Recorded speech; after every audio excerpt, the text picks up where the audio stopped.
Greetings, everyone, and welcome to another episode of the podcast. My name is Jimmy Good, and I'm your host. And joining me once again, the incredibly special guest, my friend, Jason, a.k.a. the Jastrom from Entertainment Landfill. Jason, how you doing, buddy? Hello, Jimmy. Hello there. It is I, Tarnished Jastrom. The Tarnished. We played Elden Ring once together so far. Like, and I don't know if it's going to happen again. Not that it was bad. What's funny about that we played that together? I totally botched all of my Volcano Manor quests because we fought Rykard and I didn't do any of the quests first. My bad. Sorry about that. Not my intention. Hey, New Game Plus. Yeah, man. If you've got the patience for it, go for it. I just I want to beat that game at this point. I've just been kind of I've been waiting to do it with my friends because I was playing with Joe for so long, and now I'm just kind of I just want to talk to him, be can we get this done this weekend? I just want to be done so I can just move on. You wouldn't believe what level I am right now. What level are you? 218. Oh my gosh. I don't know what level I am. I don't know if it's 218 though. It's impressive. I've been playing quite a bit. Well done. Every spare moment. Nice. Cool.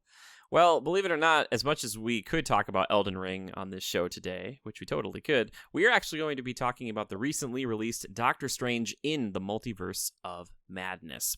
Now, we are going to talk in some kind of brief, broad strokes here right at the very beginning, just for anybody who's on the fence, because last time when we talked about Moon Knight, we kind of jumped right into spoilers, and I was like, well, that's streaming. This is actually a film that's in theaters, so this way maybe we can kind of sway you one way or another if you still haven't seen it by the time you're listening to this. But we're just going to talk. I'm just going to give you a brief overview of the plot, which I think is a fun little exercise, Jason, to talk about this without spoiling anything. Here's kind of the log line or the little title summary thing that I could say for this. It is a follow-up more or less to WandaVision. I'm going to say that because that's kind of necessary viewing. I think I went with someone to see this movie who hasn't seen WandaVision, and I think he kept up, and they do explain a little bit, but still, WandaVision, you should probably watch WandaVision. So if you haven't watched WandaVision or Avengers Infinity War plus Endgame, those are the three things I would say, this deep in the Marvel stuff, you probably should catch up with if you want to kind of brush up on stuff. But it follows up with WandaVision, kind of what's going on with her after that, and also Doctor Strange is tasked with helping a new young hero named America Chavez figure out her place in the multiverse with a special power that only she has. And that's all I can really say in broad strokes. Jason, first question for you. Here it is. Are you a fan of the MCU? Yes, I am. Yeah, I quite enjoy the MCU, although, since COVID and stuff out of theaters and stuff like that, I missed out on a couple of films. Oh, really? Which ones? I haven't seen Shang-Chi. Okay. And I have not seen the Elementals. Wait, what is that called? Oh, the Eternals. The Eternals. Close. I was so close. Dang it. No, I haven't seen that either. Okay. I guess that's the only Marvel films I've missed. Sure. Yeah, and those ones right now have not been necessary viewing, but like a lot of Marvel films, I think in the future, when those characters, cross over, it might be oh yeah, you should probably go watch that. But so yeah, you've seen all the other ones for the most part, besides those two. Okay, nice, cool. And I highly recommend WandaVision. I thought it was good. Yeah, actually, for me, that's still probably my favorite Marvel TV show, and I think a lot of it was very lightning in a bottle. You can only do this once, and then you can't really do a second season with the whole we're doing the different decades of film and the different intros and all that kind of fun stuff. Because if you tried to do it again, I just think it'd be too difficult. But yeah, WandaVision was good. Elizabeth Olsen, by the way, for people who didn't know this, I didn't know this for a long time, but is actually a sister to Mary-Kate and Ashley Olsen, who you guys would know from Full House, but also I think they have a clothing line or makeup line or something like that, design-wise. Yeah, that was crazy when I found that out. I was like, really? Yeah, and once you hear it, you look at it and you're like, oh yeah, I can see it. But yeah, I can totally see it. She's a phenomenal actress. I really do like her a lot. But anyway, so check out WandaVision. But Jason, for going back out into the movies, which, for a lot of us, we haven't gone to too many back in the theaters, was this worth the trip to the theater? I've seen 2 films in years, and one was the recent Spider-Man and this film. Okay, nice. So, yes, it was totally worth it because Sam Raimi, who directed this, is also one of my favorite directors of all time. Yeah. Mm-hmm. Good old Sam. Good old Sam. So there's no way I would have missed this. Yeah. And for people who might not know, if they're not so much into directors and whatnot, or especially comic book movies, which if you're listening to this, you probably are, but Sam Raimi, director of not only the Evil Dead movies and things like that, but the original Spider-Man trilogy with Tobey Maguire in the lead. Yes. And still people talk about Spider-Man 2 as being one of the best comic book hero films of all time. And I might still be right there with them. That was one thing. It's a little bit of a spoiler, but I wanted a little montage with raindrops keep falling on my head, like we got in Spider-Man 2. Did not happen here. No freeze frames. I am a little ashamed, but either way. Before Spider-Man, he also did another pulpy comic booky type of movie called Darkman, which is one of my favorite films of all time. Cool. Nice. Okay, so you're a fan of Sam Raimi. You're a fan of the MCU. This is worth seeing in theaters, you would say. Like you were just talking about, this is worth going back out to see in an actual theater. Yeah, totally. Cool. Great.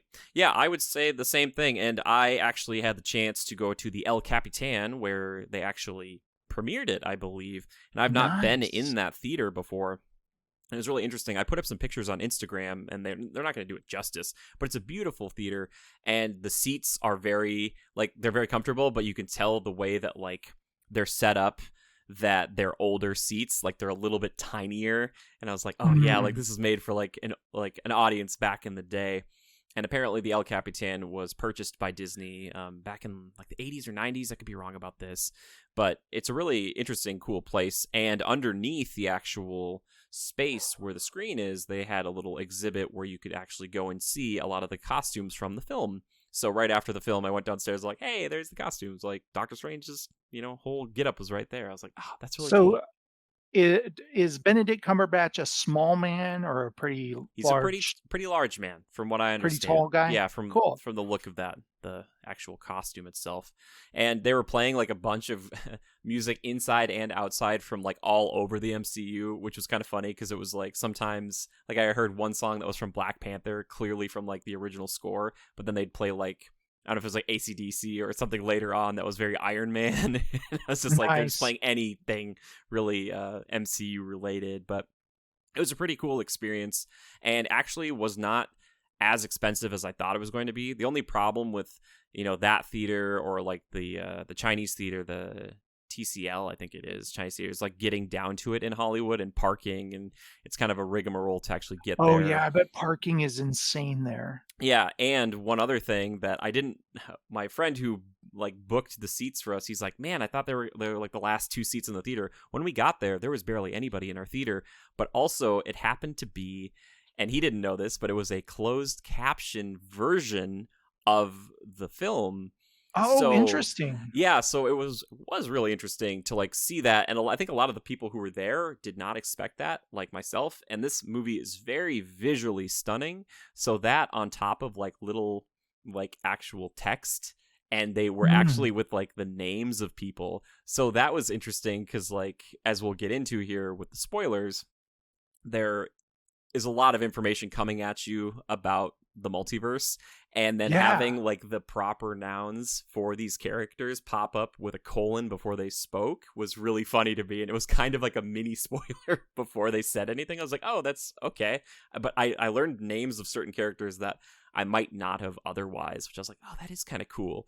But one of the jokes I was going to make is that, as I said before, that new character, America Chavez, her being in there meant her name was said a lot as America. So there's a few times when like the text would pop up and it'd be like, we've got to save America or something like that. Yeah. And I was like, out of context would be hilarious if you just took that picture of like Doctor Strange being like, so yeah, it was a cool experience, but I also probably need to see it sometime without the closed captioning, because some of the time it felt very much like anime, where I was like watching but also reading at the same time. Like, Yeah, trying I to do can both. understand. What's funny is I watch everything captioned. Oh, really? Oh, cool. This would have been perfect for you then. Yeah, I customize the captioning where it's like these yellow Nice. letters. It's not too intrusive, but it's at the bottom, and I just I don't know. My wife and I both like to watch TV shows and movies with captioning on. Cool. It's Nice. just something we've done for years now. Yeah, but you didn't have that at your theater, did you? No, no, no. I actually saw the film in 3D. Whoa. And it Okay. was in 3D on accident. There's like one showing in 3D, and that's the one we happened to go to. And Of I was just course. like, "Oh, this is in 3D. Okay." Right. Mm-hmm. Okay. But I did get to see the new Avatar trailer before this in 3D, so I'm glad that that happened. Oh, okay. Cool. Nice. The Way of Water. The Way of Water, right? Yes. But yeah, so again, non-spoilery. It sounds like we both kind of agree this would be worth seeing. And if you're a fan of the MCU stuff at all, of course, you probably have already seen it. But if you're on the fence about it, I think this is, like most Marvel films, worth seeing in a theater just because of the visual spectacle that's on display here and the effects and all of that. And thankfully, at the El Capitan, this is like Disney's kind of premiere theater in a sense, even though it's a little bit older, but the sound and everything was pretty nuts. And I was like, wow, this theater is kind of going crazy, which is nice. But yeah, there you go. Is there anything else you want to say non-spoilery before we jump in? I just wanted to say I'm more of a DC guy myself. He's waiting for Aquaman 2, man. He's ready for it. He's like, where's Zack Flashpoint? Snyder would have done this film so much better. That's all I'm going to say. For people who don't know you, they're going to be like, what is are you serious? What was this guy smoking? Yeah. You know what would be kind of cool, though? It would be cool to see Zack Snyder be a director of photography working with Sam Raimi on something. I'm sure Sam's got a great director of photography, but like, I just keep looking at some of the shots Zack gets sometimes, and I'm like, man, that looks so good. And I'm like, I wonder if he was like a DP for somebody, like another He's an director. artist. He's an artiste. I always say this about Zack Snyder. Not that I want to turn this into derail the show, but he needs to stop writing his stuff and just direct it. Sure. That's all I'll say on that. Okay, yeah. Otherwise, you're right. This will turn into a DC show. People are like, we came here for Doctor Strange. Anyway, yeah. So there we go. Jason, if you're okay, I'm gonna flip the old spoiler switch here, and we're gonna get into it. All right. Okay. I hope you got that thing fixed from last time. I did put some I put some oil on it, and actually started on fire, so I had to kind of dab that up, and it should be okay. Some WD-40. But I'm gonna flip it now. So this is gonna be spoilers from here on out, folks. All right, here we go.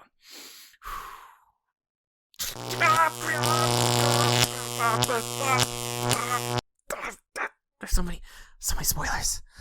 Oh my gosh! I think you need to get that looked at. I've tried, man.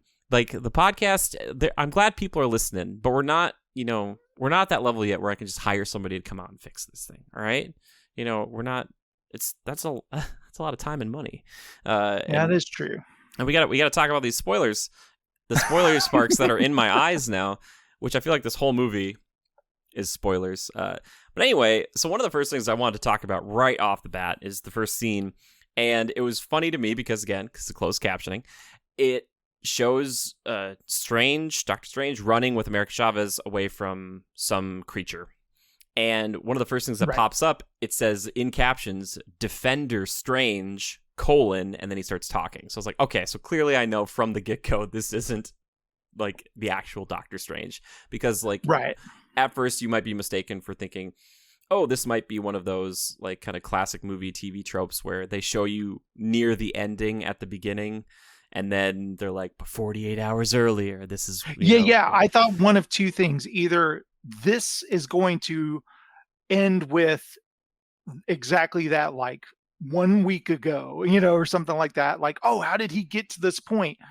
Or this is a different Doctor Strange because his hair looks different. Yeah, right. And that's one of the tricky things with magic is like we didn't know this Strange, so we don't know what he's capable of. Or, like any of them, they'll kind of use a spell once and they won't necessarily use them again. But they're trying to get away from this creature. And I love magic. I really do. It makes it tricky for your films and stuff to, I think, to kind of like show off in a way that people aren't sitting there constantly saying, why didn't he use this? Why didn't he use that? And for this, it kind of works because we don't know Defender Strange and what he's capable of. So it wasn't like, why doesn't he just use the cloak to help her get out of there or something? Like, right, it's right. like, It's like, don't worry about it. What are the rules to this kind of a Yes, thing? because in this moment, they're like running through this kind of like conjunction point and trying to get to the Book of Vishanti, which is this like all-powerful book that will grant you the thing needed to destroy your enemies. And all I could think, like, again, it's just like, it's so hard not to think of these things in the context of the greater MCU. But I was like, man, I wish they would have known about this for Thanos. Like, Yeah. like, there we go, we got it. Which, side note, we'll talk about him later on, but a brief appearance by Thanos, a dead Thanos, hilarious. I was like, well, look at that. But yeah, kind of starting it off and then kind of having Defender Strange say, like, I can't save you from this creature, but if I take your power, which America Chavez's power is to basically punch holes in reality and jump to different parts of the multiverse. And can I just say I'd never heard of her character? Yeah, I hadn't either. And I'm so interested because her whole backstory is, so, like, I don't know, there's way more to it, right? And so I was kind of curious. I'm like, all right, so she speaks Spanish and she has like a shirt on or a jacket that's got like the stars and stripes and her name is America. So I was like, I'm just so curious to know, like, why. Like, I want to know more about her because there's so much clearly to this character that I don't know. So, but yeah, I'd never heard of her either. And as I said before, I had Elden Ring on the brain. That thing chasing them, I was like, a revenant. Wait, which one? I saw so much Elden Ring in this movie. It's not even funny. I was just like identifying everything like that. Was the Revenant, are those the ones with like all the arms sticking out of them and they crawl across the ground? Yeah, they come out of the ground and they charge you and it's like impossible to do anything. I hate those things. Yeah, they're horrible. But anyway, Defender Strange ends up dying and they get sucked through a portal and the creature doesn't go with them, but America Chavez and dead Defender Strange go over there and they run into Doctor Strange, who is at the wedding of his former love interest, which is always such a fun way for a character romantically to begin his film. You're like, oh, like, this is, I was thinking, like, is this Sam Raimi going back to like the end of Spider-Man 2 and this is like the sad version of it, where like Peter went to the the ceremony and just sat there and like, oh man, like, really screwed this up. Like, it's like, oh, yeah, guy doesn't get the girl. Guys get the girl. He doesn't. He's got other things and maybe another lady in his future. Had to move on apparently. But they have that big fight scene with the Gargantos. I think it has a different name in the comics. That thing looked fantastic. I love the way it looked. It did. It felt, again, that felt like a Raimi-ish type of creature.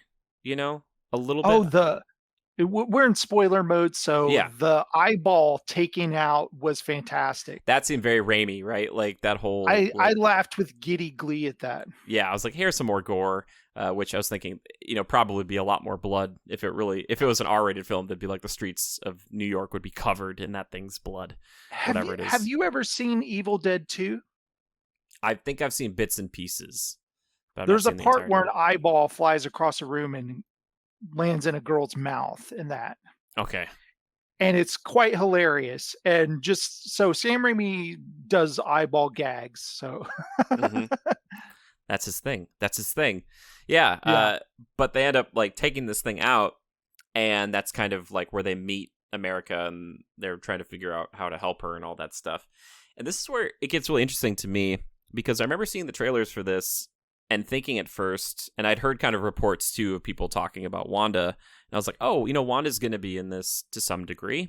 I don't know how much, but I figured like she was just going to be like in most other MCU films where they have a character kind of come in for a little bit and they might interact with the plot, but for the most part, it's like they're not in it that much. And, Strange goes to see her and he's like, hey, we found this young woman and her name's America. Or actually, he doesn't say her name's America. That's one thing I picked up on with the subtitles or the captions. But they're talking about that. I think, is it Wong and Stephen Strange, they realized that this isn't magic, this is witchcraft. So we know a witch that could help us out. Yeah. Kind of a thing. Which... I like, it's so funny because like this is the first time that I understand having a straight up distinction in the MCU between sorcery and witchcraft, and they saw these witchcraft-ish runes on this big eyeball monster. So that's why he goes to talk to her and kind of tells her, he's like, yeah, if I had to pick between the other Avengers, and he kind of makes jokes about him versus like the most powerful magic wielder I know, I'm going to ask her. And unfortunately, Wanda lets it slip that she knew about America, and she might be the one who's after her. And Strange, unfortunately, doesn't think about who he's talking to, and kind of outs the fact that they're at Comertage, and that America's holed up there. And Wanda's like, hey, you better give her to me, because I want her, because Wanda's whole motivation in this film is to get her children back, the children she created in WandaVision, and basically go to another plane of existence where they do exist. You know what? I love the reveal of the beautiful apple orchard she lived on wasn't real. Mm-hmm. And she lived in this desolate place. Yeah. That was an interesting trick, because I remember thinking that too. I was like, oh, this is just a little scene that, they'll play for the trailers, and it's not going to last that long. It's not that big of a deal, but it ended up being a big deal that she was lying about all of it. And she kind of has this new idea in mind that's just kind of consumed her. And more so the Darkhold, which was like this evil book that exists in every version of the multiverse or every universe. Right. And I think we should realize that the Darkhold has basically turned her this way. Yeah, which is something they kind of... It corrupts whoever uses it. Which I think maybe I wish I could have seen more of personally, because they kind of hint at like she's learning things at the end of WandaVision, but we don't necessarily know she's going like evil. Here, she's already like kind of fully corrupted, and she's gone. It feels like we meet her. Yeah, it's like a big shift tonally with that character who, at the end of WandaVision, makes sort of a sacrifice, kind of, not really, and just like frees a bunch of people after torturing them for a long time. I think the thing that is shocking mostly about her in this is that she seems to not really care about anyone else's lives. Yeah. Yeah. That's pretty shocking. Which, again, I don't know how you kind of would change this around, but it would have been cool to like have her join the team at first and then get this idea. I guess I don't know who your antagonist would be for the beginning, or kind of the trick, and then have her start to think like, or have dreams of, what if I could get my kids back? And then say like, you know what, actually I've changed my mind. I'm going to not help you anymore. I'm going to take this power myself. But that would have been, that maybe would have been a way to kind of assuage.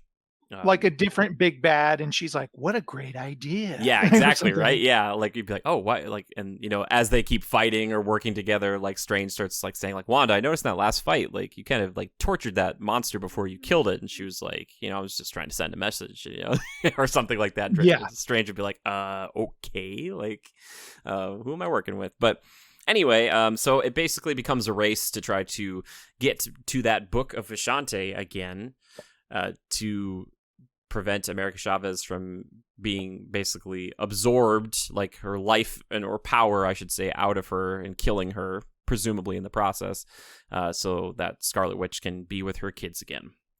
So I don't know. Again, I did not expect her to be the main villain, but then when I'd kind of heard someone say that, yeah, this is more of like a Wanda movie, and I don't know if you could ever put her as the protagonist, but I feel like you could almost call this like Wanda in the Multiverse of Madness, or Scarlet Witch in the Multiverse of Madness, featuring Doctor Strange. What I loved about her being the villain is that for a long time, like even like Avengers Endgame, like a lot of people talking about like, yeah, the Scarlet Witch is like one of the most powerful characters in the MCU. Like she just doesn't realize it. And so the fact that she's the villain in this, you realize she's one of the most powerful characters in the MCU, and she's gone evil, and she doesn't care about other people's lives. She just wants what she wants. So that's pretty scary. And in fact, she really messes up a lot of those Doctor Strange comrades, Oh my gosh. Did that moment to me when she goes to fight Comertage felt like the finale of a lot of other films. Like it felt like it was the third act. Like, I don't know if you felt that way too, but like I just remember seeing her float up there and Strange was there, and it kind of felt like like the Helm's Deep situation or something, being like, yes, like, you know, Yeah. we've been waiting for this fight, but it was within the first like half hour or so. I was like, oh my gosh, like, okay. And she loved to say, I just want you to know this is me being reasonable. Yeah, right. And man, I'm getting like, this must be comic accurate, but I'm getting frustrated, Jason, and maybe you can help me out with this. These sorcerers, they have all this magic, right? And they're still using bows and arrows.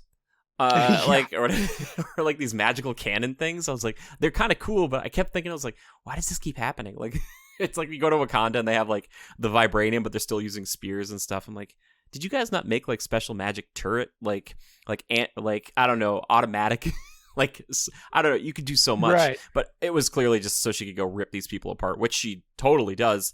And I have a friend out there, her name is Sarah, and she was a Scarlet Witch fan before Scarlet Witch got into the mainstream more so. So, like, seeing that moment of Scarlet Witch flying over Convertage and just lighting people up, just destroying people, or using her little mind trick, I was thinking, like, man, if you're a Scarlet Witch fan, you got to be eating this up, being like, wow, like, there she is in all her glory, but also being horribly villainous, just killing everybody and torturing I love that them. she's unstoppable, basically. Oh, like, yeah. They're like, she's coming out of the reflections. You oh, know? yeah, that whole thing. Like, and I don't know, man, like, I don't know if the movie intentionally wanted this to happen, but, like, again, I felt like like, if they would have changed it or tweaked it just a little bit, it could have been her story, or it could have been, like, America Chavez's story more so. But I kept thinking, like, I was kind of rooting for her in a weird way. Like, because I was just like, you know, I was like, hey, you know what? Like, I don't maybe agree with what she's doing. And I get that she's kind of twisted. But at the same time, I was like, okay, this is a character I know and care about. And I'm watching her, like, rip people apart. And I was like, you know what it kind of reminds me of now that I think about it? It reminds me of Hulk back in the day. Like, it was this character that you're like, oh, I love this character. And then they, like, turn on the team and you're like, I kind of want to see how far they get. Like, when like, she was killing guys, I was like, how's this going to work when she redeems herself in the end? You know, like they pry I pictured like maybe they're going to pry the Darkhold away from her and it's like she's possessed and they save her. But it's like, this wasn't you. This was the Darkhold doing this. That was kind of going on in my head. Like, but then when I realized, like, no, I think they're going all in. She's just the villain and we'll see what happens. Like, you know, it's like your brain kind of is trying to get ahead of the plot a little bit. Yeah, sure. And there's a lot being thrown at you. So I think that's kind of intentional. So you don't kind of make those, you know, thoughts up, but you still clearly can.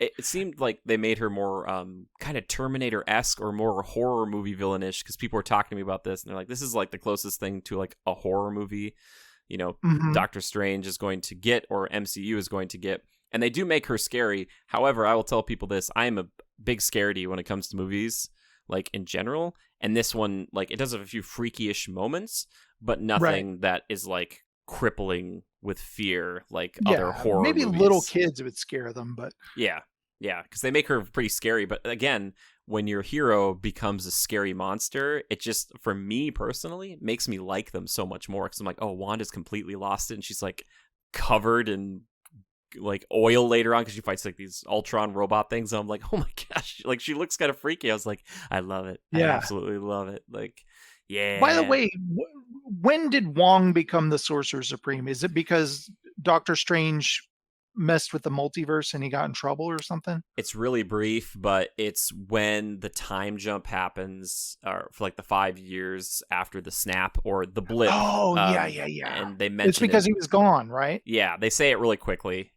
He's like, that's why he became Sorcerer Supreme and I didn't. So Doc has still not become Sorcerer Supreme, even though I don't know. He did not use, like, he uses some crazy magic earlier on, but I remember like seeing him in Infinity War and thinking, man, is this Strange? Is this like the Strange we're going to get from now on, where he's fighting Thanos one-on-one? And I was like, this is so cool. Like, I just want that all the time. I was like, oh, like the clones of himself and like the red chains. Oh yeah, and, that scene was so cool. Yeah. Like, oh, so good. But anyway, I know we're kind of jumping around a little bit. This movie kind of jumps around. But we end up going to, I think it's Universe 838 was where most of this takes place, along with the MCU designation of 616, which is actually the comic book designation. Stephen Strange and America Chavez have to basically get away from her, and they jump through a portal and wind up there.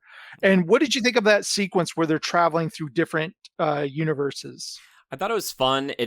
And maybe this is just me watching too many YouTube videos, because like immediately when I saw that, I was like, oh yeah, this is gonna launch 1,000 YouTube videos about like Yeah, dissecting little red everything. arrows pointing to things. Yeah, and also it felt like they were trying to kind of outdo that really cool sequence in the first Doctor Strange where like the ancient one kind of sends him on a trip, and I was like, oh, they're kind of trying to do that again, and it was fun and really cool. It kind of reminded me of Spider-Man also when Mysterio's messing with him. Oh, totally, yeah. So I think it's so hard to like make that stick in the way it has in the past, where you're like, oh my gosh, when they've done it the first time or two, you're like, wow, like this was still visually very impressive and so cool, but at the same time it did not feel like as impactful as like the first time you see that one in Doctor Strange, which I recently rewatched, and it holds up super well. But that is such a trippy sequence, like, yeah, man, like it's cool. But this one's good too, and I don't know if they're actually hinting at things or if this is just like we're gonna throw everything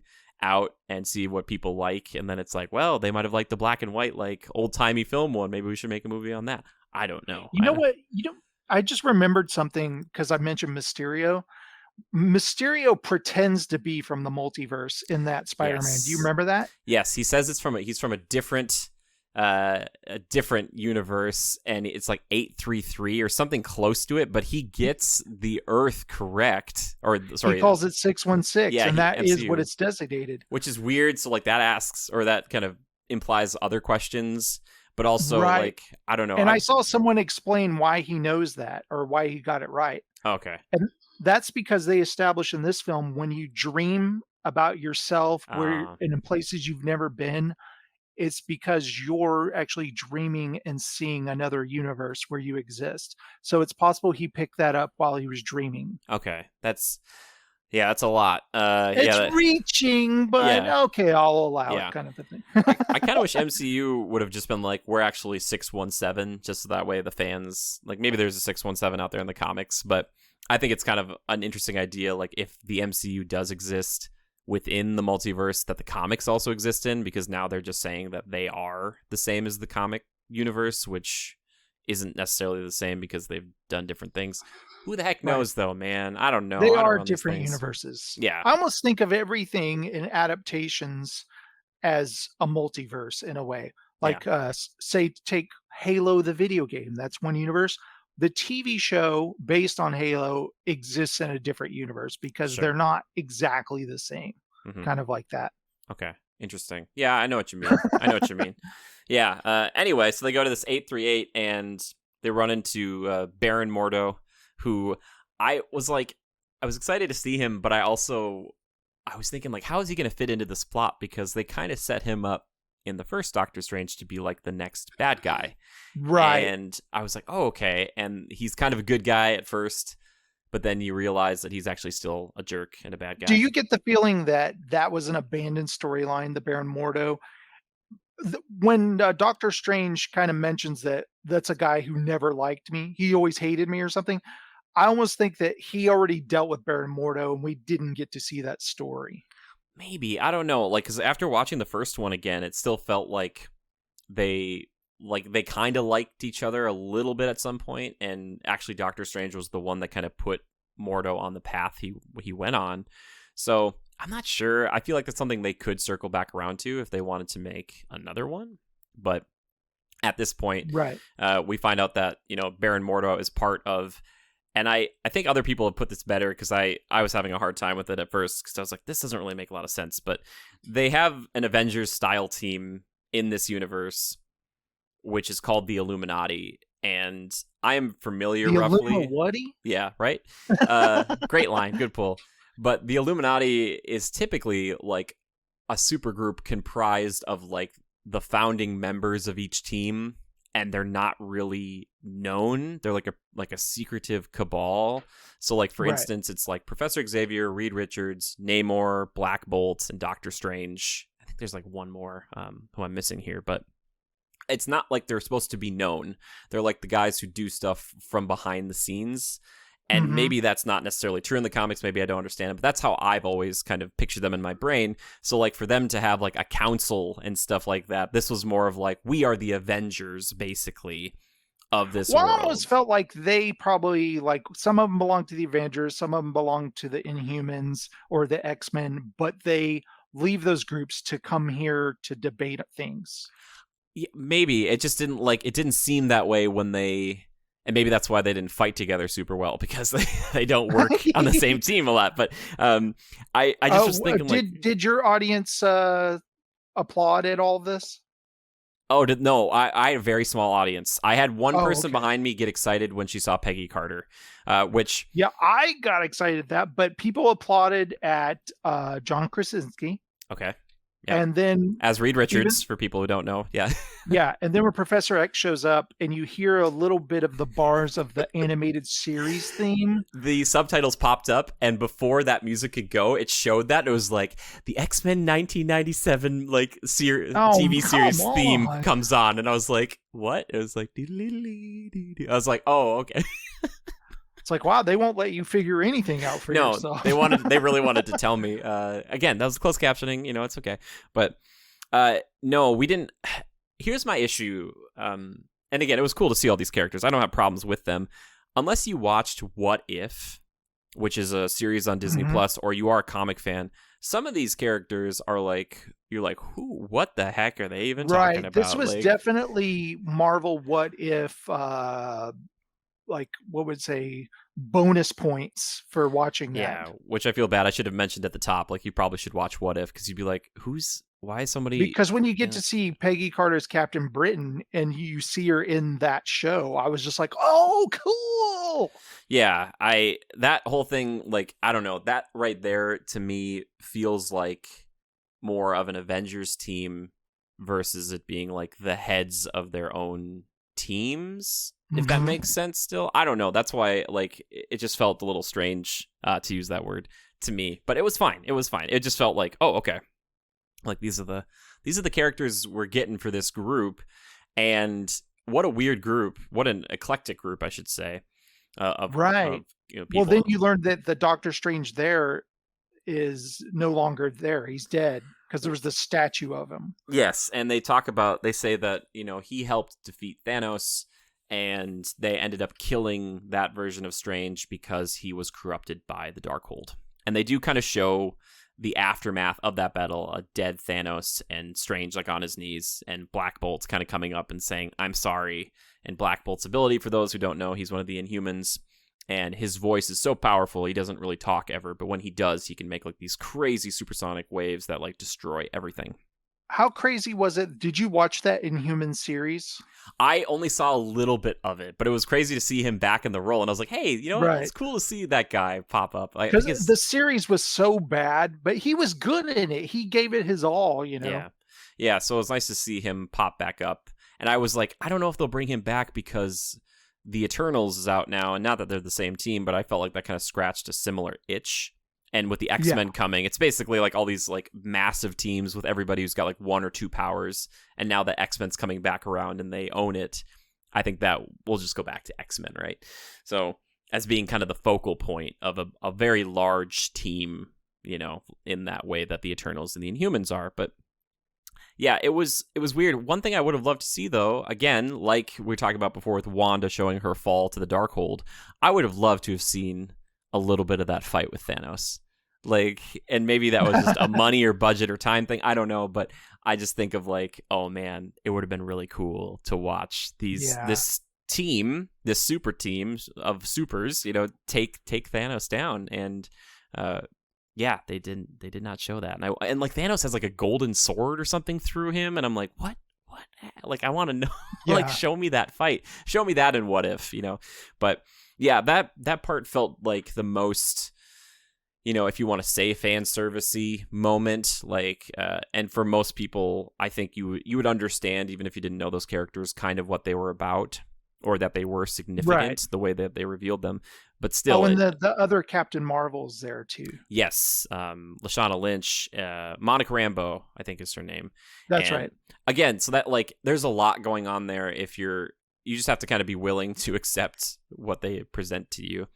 But yeah, John Krasinski basically seeming like confirming that he is going to be Reed Richards going forward with the Fantastic Four. Like they're not going to do like a completely different, take on that character. Right. I was wondering if that was a little, they threw us a bone with Fantastic Four, but that's all we're getting, or if they will have Fantastic Four. No, they're working on it. They're working on it. Oh, okay. So because I thought he was great. I mean, I was like, oh, that's cool, kind of a thing. Yeah. Okay, that's my question too. I've heard people like, on both sides of this. Did you buy him as Reed Richards? I guess is the question. And sure. I don't know. For me, there just wasn't enough time with him. I don't like. Yeah. It's I mean, Reed Richards in the comic books is a scientist. He's a smart guy. I don't know what more you need to do. Yeah. you know.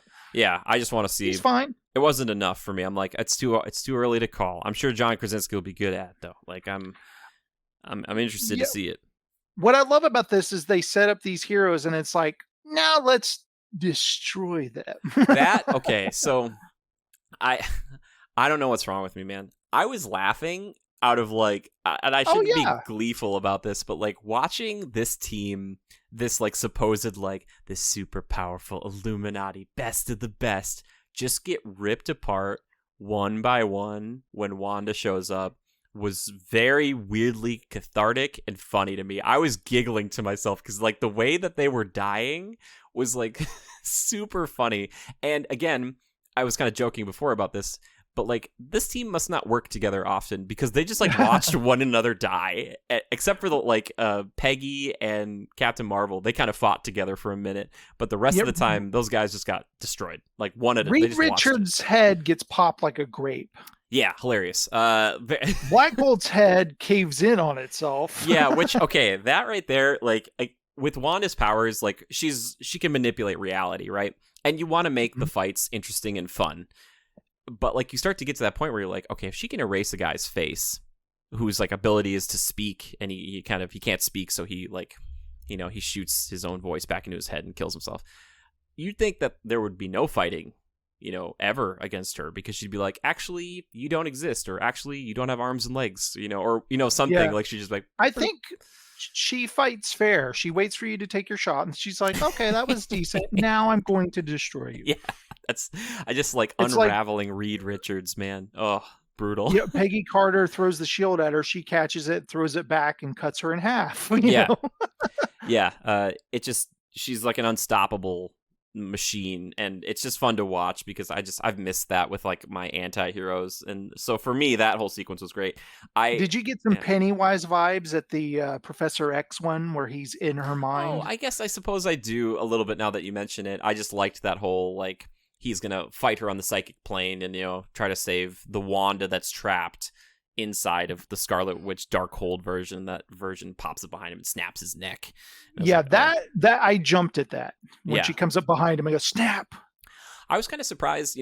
I saw from the trailer that Patrick Stewart was going to be in this, but I remember originally with Logan, and times change, people's minds change. But I remember him kind of alluding to the fact that he was like Hugh Jackman's like, yeah, this is the last time I'm doing Wolverine, and Patrick Stewart's kind of in the same boat. Like, we'll never come back to these characters, and this might really truly be the last time we see this version of Professor X because probably unlike Reed Richards and stuff, I think there's going to be a chance that they're going to cast a new Professor X. And because this is Professor X in that universe, but it could easily be somebody else in another one. Yeah, so that's why again, people who like or dislike this version of Reed Richards, there's no confirmation yet with him because they could go in another direction, but I still feel like this was him saying like, all right, we're putting John Krasinski in, Emily Blunt's going to be here, like this is going to be a Fantastic Four that's a little bit on, and they've got kids, maybe, so I could see all that kind of panning out that way. But yeah, the Illuminati, I still want the Illuminati, Jason, in like the Marvel universe. Yeah, I'd honestly never heard of them because I guess I stopped reading comics before or I don't know. I just don't remember them. That's fine. I want them because like I love the idea of like the heads of these super groups, which again, maybe that's what this Illuminati was. It just didn't feel that way to me. But like that they all have their teams, but that they secretly are doing stuff and they don't completely trust maybe their teams or the world or the universe's fate, and they're kind of like doing these secret like Tuesday night meetings, you know, like I love that idea of like who started it, like, you know, was it Professor X, and he like sent out like a telepathic call and he's like, hey boys, like we should meet up sometime, I got some things I want to talk to you about, don't tell your teammates. Like I love that. You know? I love the moment that they leave Stephen Strange there and they tell Baron Mordo, okay, watch him. We'll be back and vote on this. And when Stephen Strange is like, they're not coming back. Yeah, he's like, they're all dead. And like, I love it because they're sitting there debating. They're like, actually, we think that Doctor Strange, you included, of any universe from the multiverse, is the biggest threat. And he's like, no, your biggest threat just walked in. Like, I'm pretty sure she's going to kill all of you right now, like with I don't know, I was like, you guys should like your priorities. But it also makes the Illuminati, like there's an air of mystery there, and one of the reasons I like them too, and again I'm going more off the animated version, not necessarily the comics, but the Illuminati, they're the people who sent Hulk into space because they decided that they're like, you're too big of a threat, we're going to send you into space. And that World War Hulk is about him coming back after his wife and child on Sakaar die, because the Hulk has a child and a wife on Sakaar, an alien planet. But he comes back to basically kill the Illuminati or beat them up or make them feel pain. Was that the Planet Hulk stuff too, or is that a different story? Yes, that's where Planet Hulk starts, and then World War Hulk is when he comes back. And yeah, you know, the last member was Tony Stark of the Illuminati. So I always thought that would have been a really cool storyline to go with, especially that Tony and Bruce are so close in the MCU that like at some point Tony was like, yeah, I kind of agree with these other guys. I'm sorry, Bruce, this is the only way. Like I was thinking like, how cool would it be to see Robert Downey Jr. again in an alternate, but then it's like they've already done that and he's left. They don't need to do that. Yeah. Plus Doctor Strange didn't know him that well, so it wouldn't be like this touching thing or whatever. No, it wouldn't be. You know, it would not be the same thing. But yeah, I don't know, it's just fascinating to me, and I still hope that they follow up with now that the Illuminati, more and more people know about this group. That by the way, can I just say I love the Bruce Campbell cameo? Oh, sure, man. Yeah, dude. Yeah. At first, I was like, I didn't even recognize him. Yeah, for 3 weeks, he had to punch himself in the face. Poor Bruce. Which apparently was a call to, was that Evil Dead, one of them? Where he has like... Evil Dead 2, his hand becomes possessed and starts attacking. Okay, yep. There you go. That's why he doesn't have a hand and he has a chainsaw where it used to go, because he has to chop his hand off. Gotcha. That makes perfect sense now. It would be kind of cool to see him show up with like a chainsaw hand, you know, or arm. Yeah. Anyway, so they somehow, America Chavez and Doctor Strange, along with this version of Christine Palmer, right, which is Rachel McAdams. Rachel McAdams, the love interest of Doctor Strange throughout the multiverse, but they all escape Scarlet Witch once again through America's powers, if I'm not mistaken. Or to something first, they thrown through or something. They're going through passageways and stuff, and they shut a big door, and they're waiting for her. And I'm like, why are you stopping? Because they're waiting. Yeah. Did that stop her? Did that stop her? And no, she's right there. Yeah. You know, I thought that was pretty funny. I think she just pops up. I think she just ran around. There was another exit. You know, she's like, I can just imagine like Scarlet Witch just being like, this massive steel door got in front of me, and she's just like, it's like, fine, I'll go the other way. It's just like just showing her just jogging through the hallways. And she's no. What is interesting is this Wanda. She's inhabiting the Wanda in this universe who lives there. Yes. She's projecting her mind through the different universes. What do they call it? Like dream walking or something? Dream walking, because she and basically the original Scarlet Witch, or the 616 Scarlet Witch, takes Wong, the Sorcerer Supreme, up to this place called Wundagore, and it's basically like a throne for her where all the information of the Darkhold was put up on the walls, and that's where the Darkhold was created, because one of the sorcerers stabs the Darkhold back in Kamar-Taj and prevents Wanda from using it. And that was interesting how there's basically, she's carved into the wall, like, this is where I'm supposed to be. Exactly. So it's that whole thing where I'm like, man, there still feels like there's so much for Wanda to be a part of. So that's why I'm kind of like, I don't think this is the last we've seen of her, because she's such a big deal. But because like they say in the beginning, like she either is going to rule over all or destroy everything. But yeah, so she's projecting her. I'd say, Wanda needs to return one more time to redeem herself, and Yeah. then maybe like sacrifice her life or something. I don't know. Totally, yeah. And I get why they probably didn't have her at the power level she is in this show for Endgame, because if she were, she would have been the only person needed on that field of battle against Thanos Right. and his entire army. She does almost take Thanos out in that. She does, but like this version of Wanda would have been crushing him, but also simultaneously crushing his gigantic like starship. She would, Yeah, she would have been like rain, she fire. would have been like, "Oh, dead. you're not going to snap your fingers because where are your hands?" And he would have looked and gone, "Oh, exactly, his hands are gone." That would have been great. And she like rips his scalp out just the same way that like he took out the gem from Vision. She just does the same thing. She's like, yeah, it's not a problem. You know what's funny is I don't think there's any mention of Vision in this, is there? I was trying to think about that, and also the Eye of Agamotto is different in this one, and like the Time Stone isn't there, even though they like went back in time and put like all the stones where they need to be. So I don't know if like the times like I think she mentions her husband or something, but she doesn't really say his There's name. a few things where I'm like, okay, I need to know, like I want just a little bit more of information here. But yeah, that whole dream walking thing, which eventually comes back in the finale, because we'll get to that in a minute, but I want to say that I loved Wanda the way she was limping through the place, like she's all like messed up. Yeah. Oh, yeah. She's a real creep. And, like, the thing is, the Illuminati, did they even really, like, weirdly, once in a while, here and in the finale, she'll take, like, a punch. And I'm thinking, like, maybe that is it. Maybe you're right. Maybe she's allowing them to get a good hit in because she wants to make it more sporting. Because I'm like, she's being reasonable. She can't. She says. She was like, these people would not be able to touch her. Or maybe she's like, it's not my body. I don't really care if they mess it up. She's like, if you think you can stop me, try. You know. Yeah. I'm just like, oh man. But yeah, watching the Illuminati get torn apart was like, oh wow. Like this is the super group of super groups. It's like, yeah, they don't matter. How frustrating is it that they get to that book and it gets destroyed before they can use it? Oh, sure. Yeah. It's like, no. Do you like how it's kind of floating on its beautiful pedestal, like in a nice presentation there? Are you talking about the Book of Ashanti? Yes. Yes. Yeah.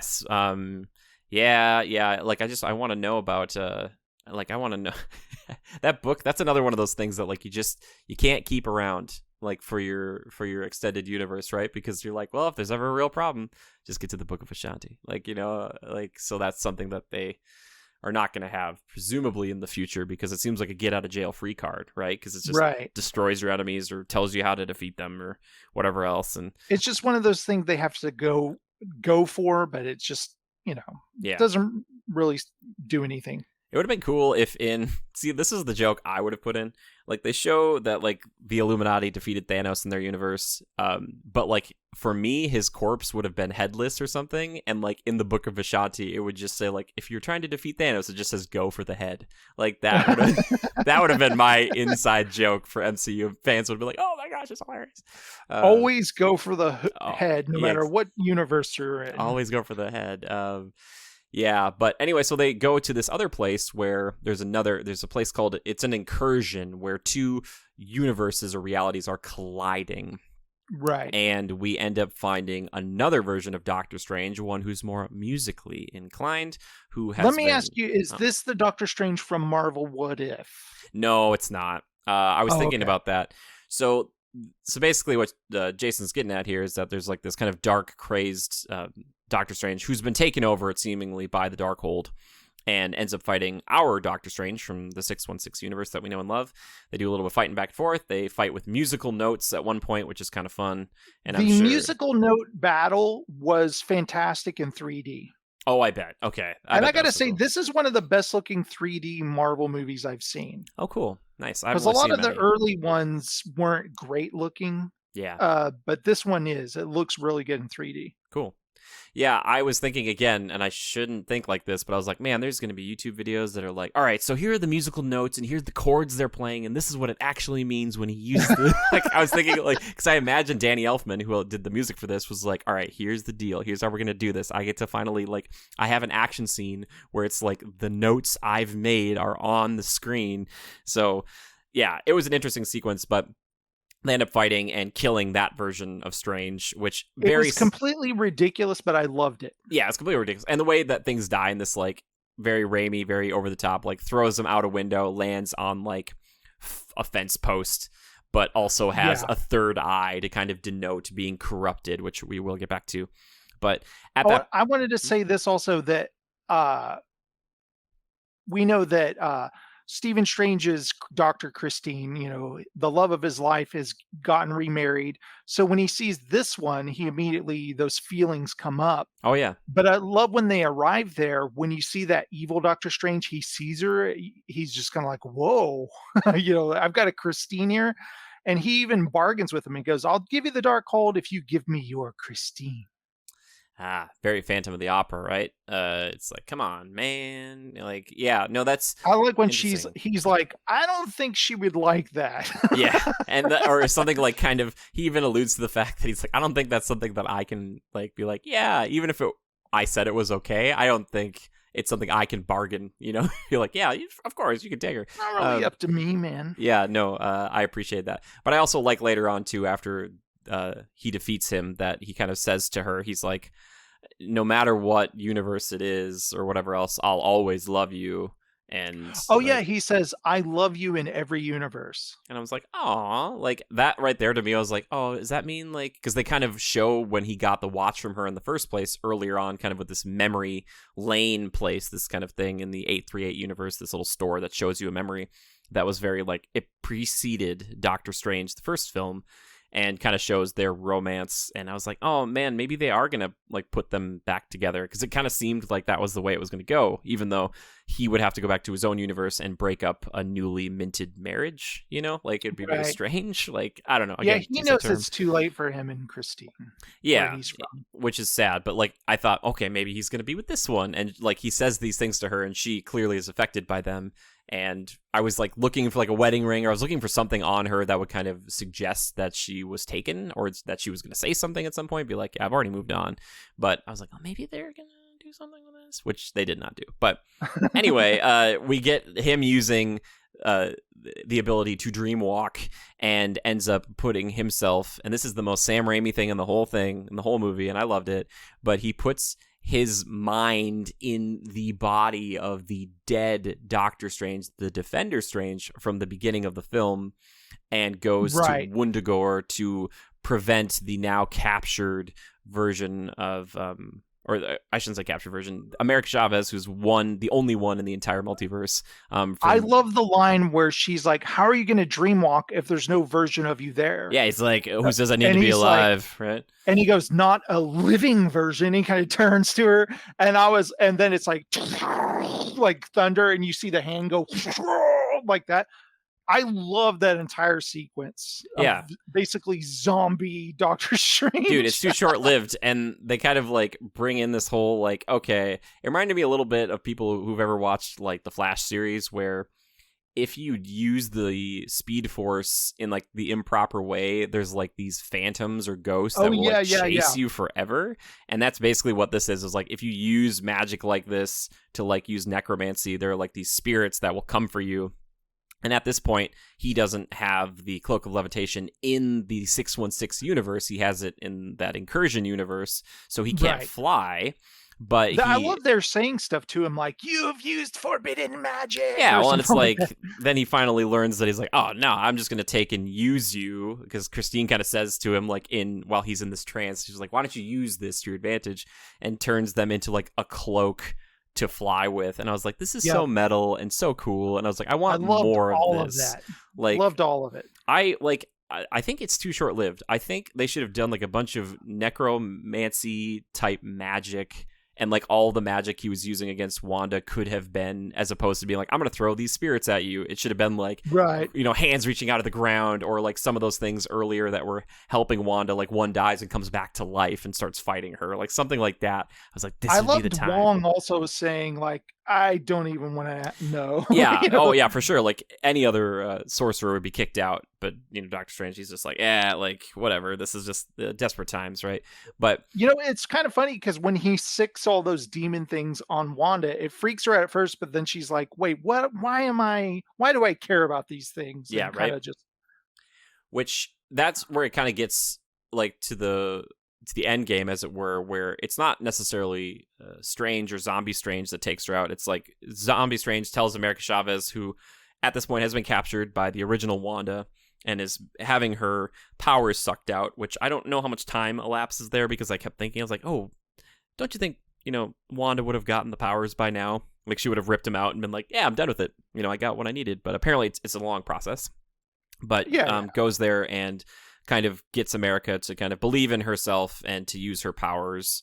And she finally does. And I got to say, like, it established the reason she's so afraid of her powers, because the first time she used them, she sucked her parents through a portal and never saw them again. Yes.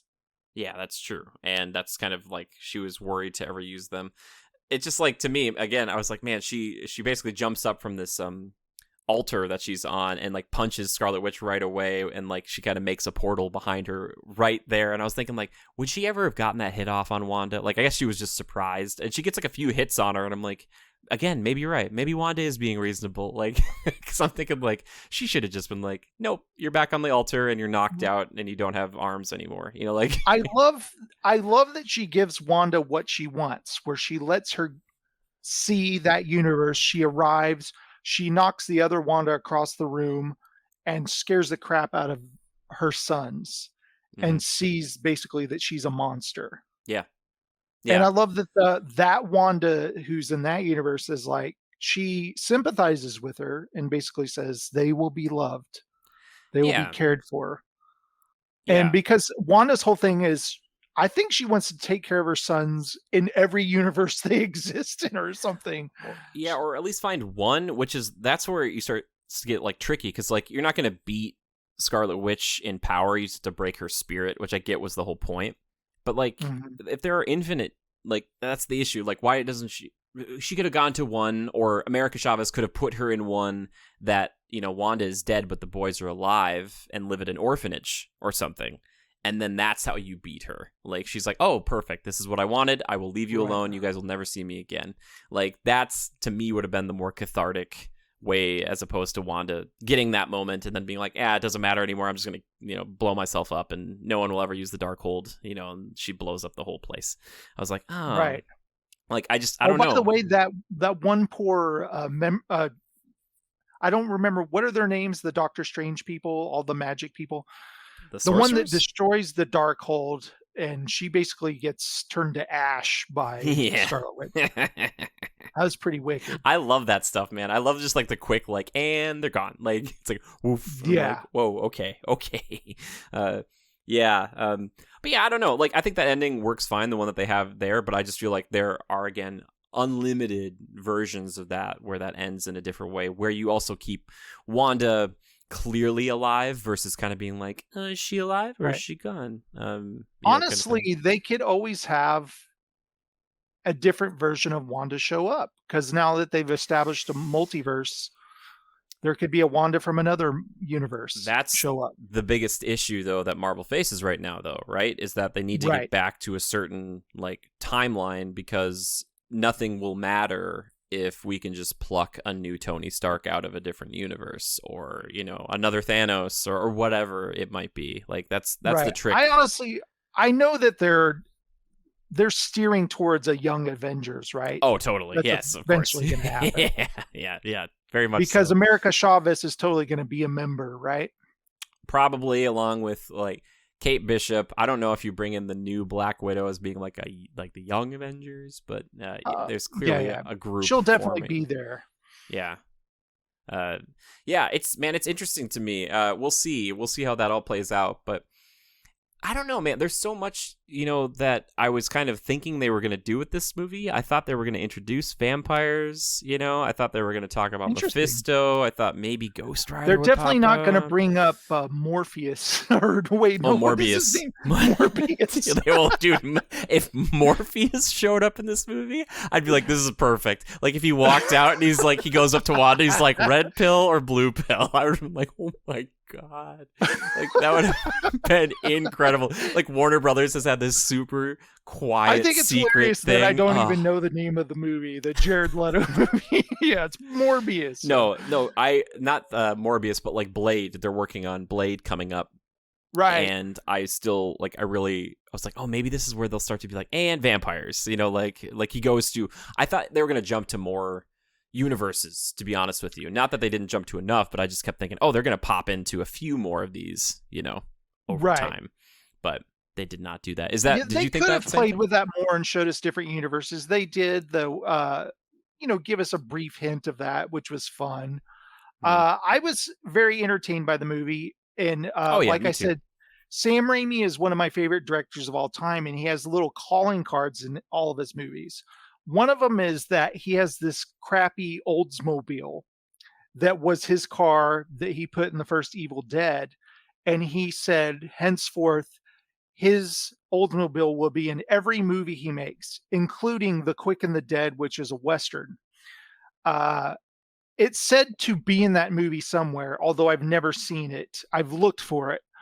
But there's a scene in this film where the Oldsmobile is floating in the air, and it made me laugh out loud when I saw it. And my wife, Heather, kind of was like, "What is he laughing at?" And I just had to wait to explain it to her later. Sure. And here's something that's funny that a lot of Sam Raimi fans know about the Oldsmobile. And as the credits are rolling at the end, we're waiting for the final scene at the end of the credits.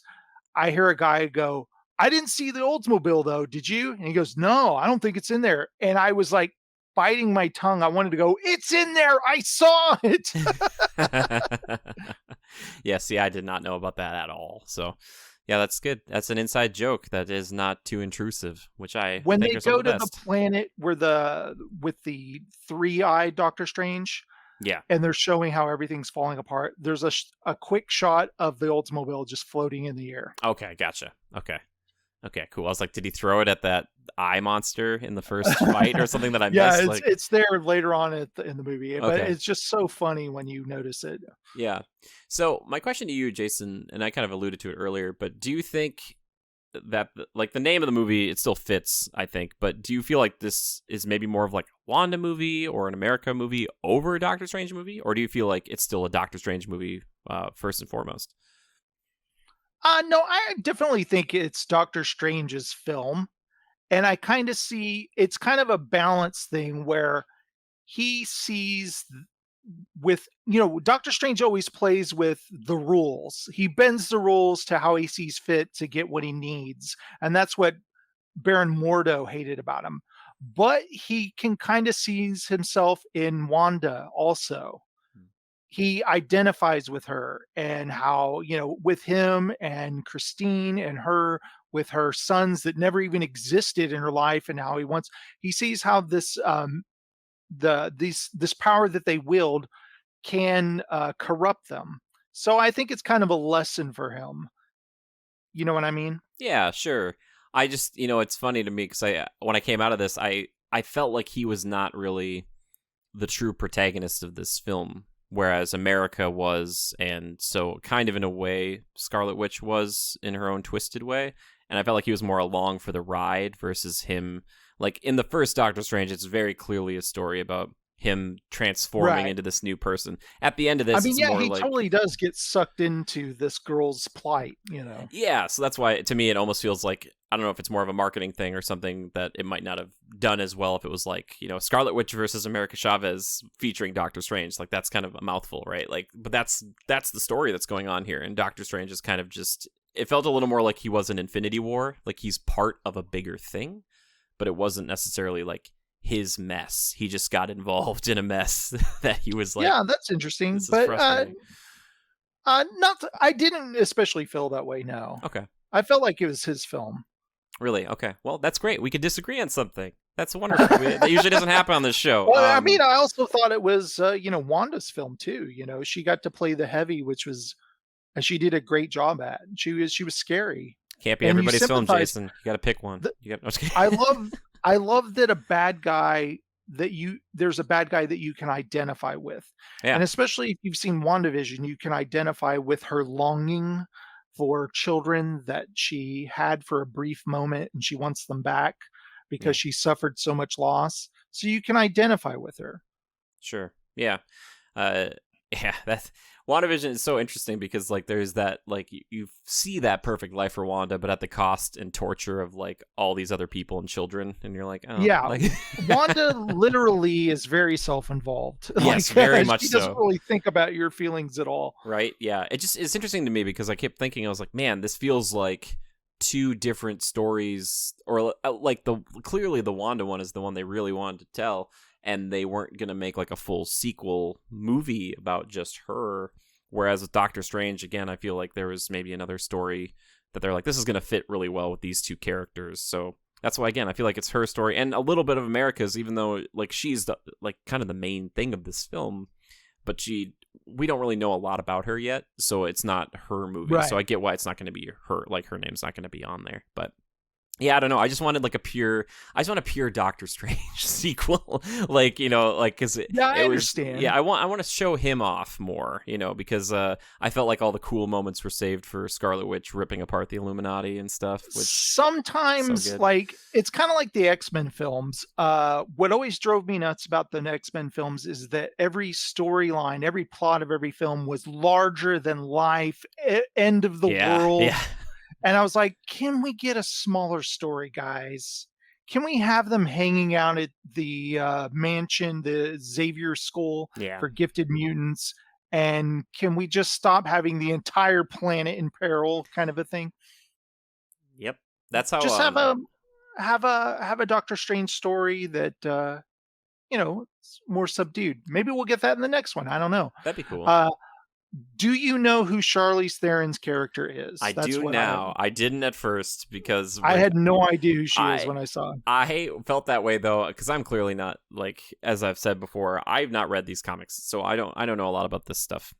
And when they first showed off Thanos at the end of Avengers, I was like, I don't know who that guy is. Like, because it was many years ago. I was like, I don't know who this. Like, they showed like a profile of him, I'm like some purple guy. Like, I'm like, I don't know who he is. Now everybody knows him, but I know who she is now. And I didn't know who she was at first, but she is Cleo. She's another sorcerer. She is a eventual like love interest for Doctor Strange, clearly setting stuff up for a sequel with her. And maybe that'll be more of kind of what I was expecting this film to be. Again, not that this is bad. I'm hoping for a fun kind of repartee between them with some swashbuckling romance kind of a thing. Dude, that would be great. I would love that. But you know, I was gonna say earlier about you're talking about like a smaller scale film. That's kind of like Spider-Man: Homecoming. It was like it's just some guy who's just trying to steal a bunch of technology. It wasn't like the end of the world. And for Marvel movies, that doesn't happen a lot. So I hear you. Like that's what I wanted. I was thinking that this is going to be like the Baron Mordo is killing a bunch of sorcerers thing or taking their power away, and Strange is going to have to stop him. But maybe that's just not enough for a full movie. I don't know. He would totally outsmart Baron Mordo. I did like that line when when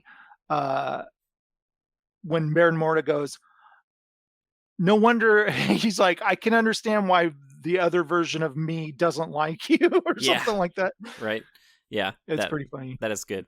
But yeah, so Charlize Theron coming down, and that's interesting because like this was clearly like to say the stuff with Christine, at least right now, is done. It's like it's over.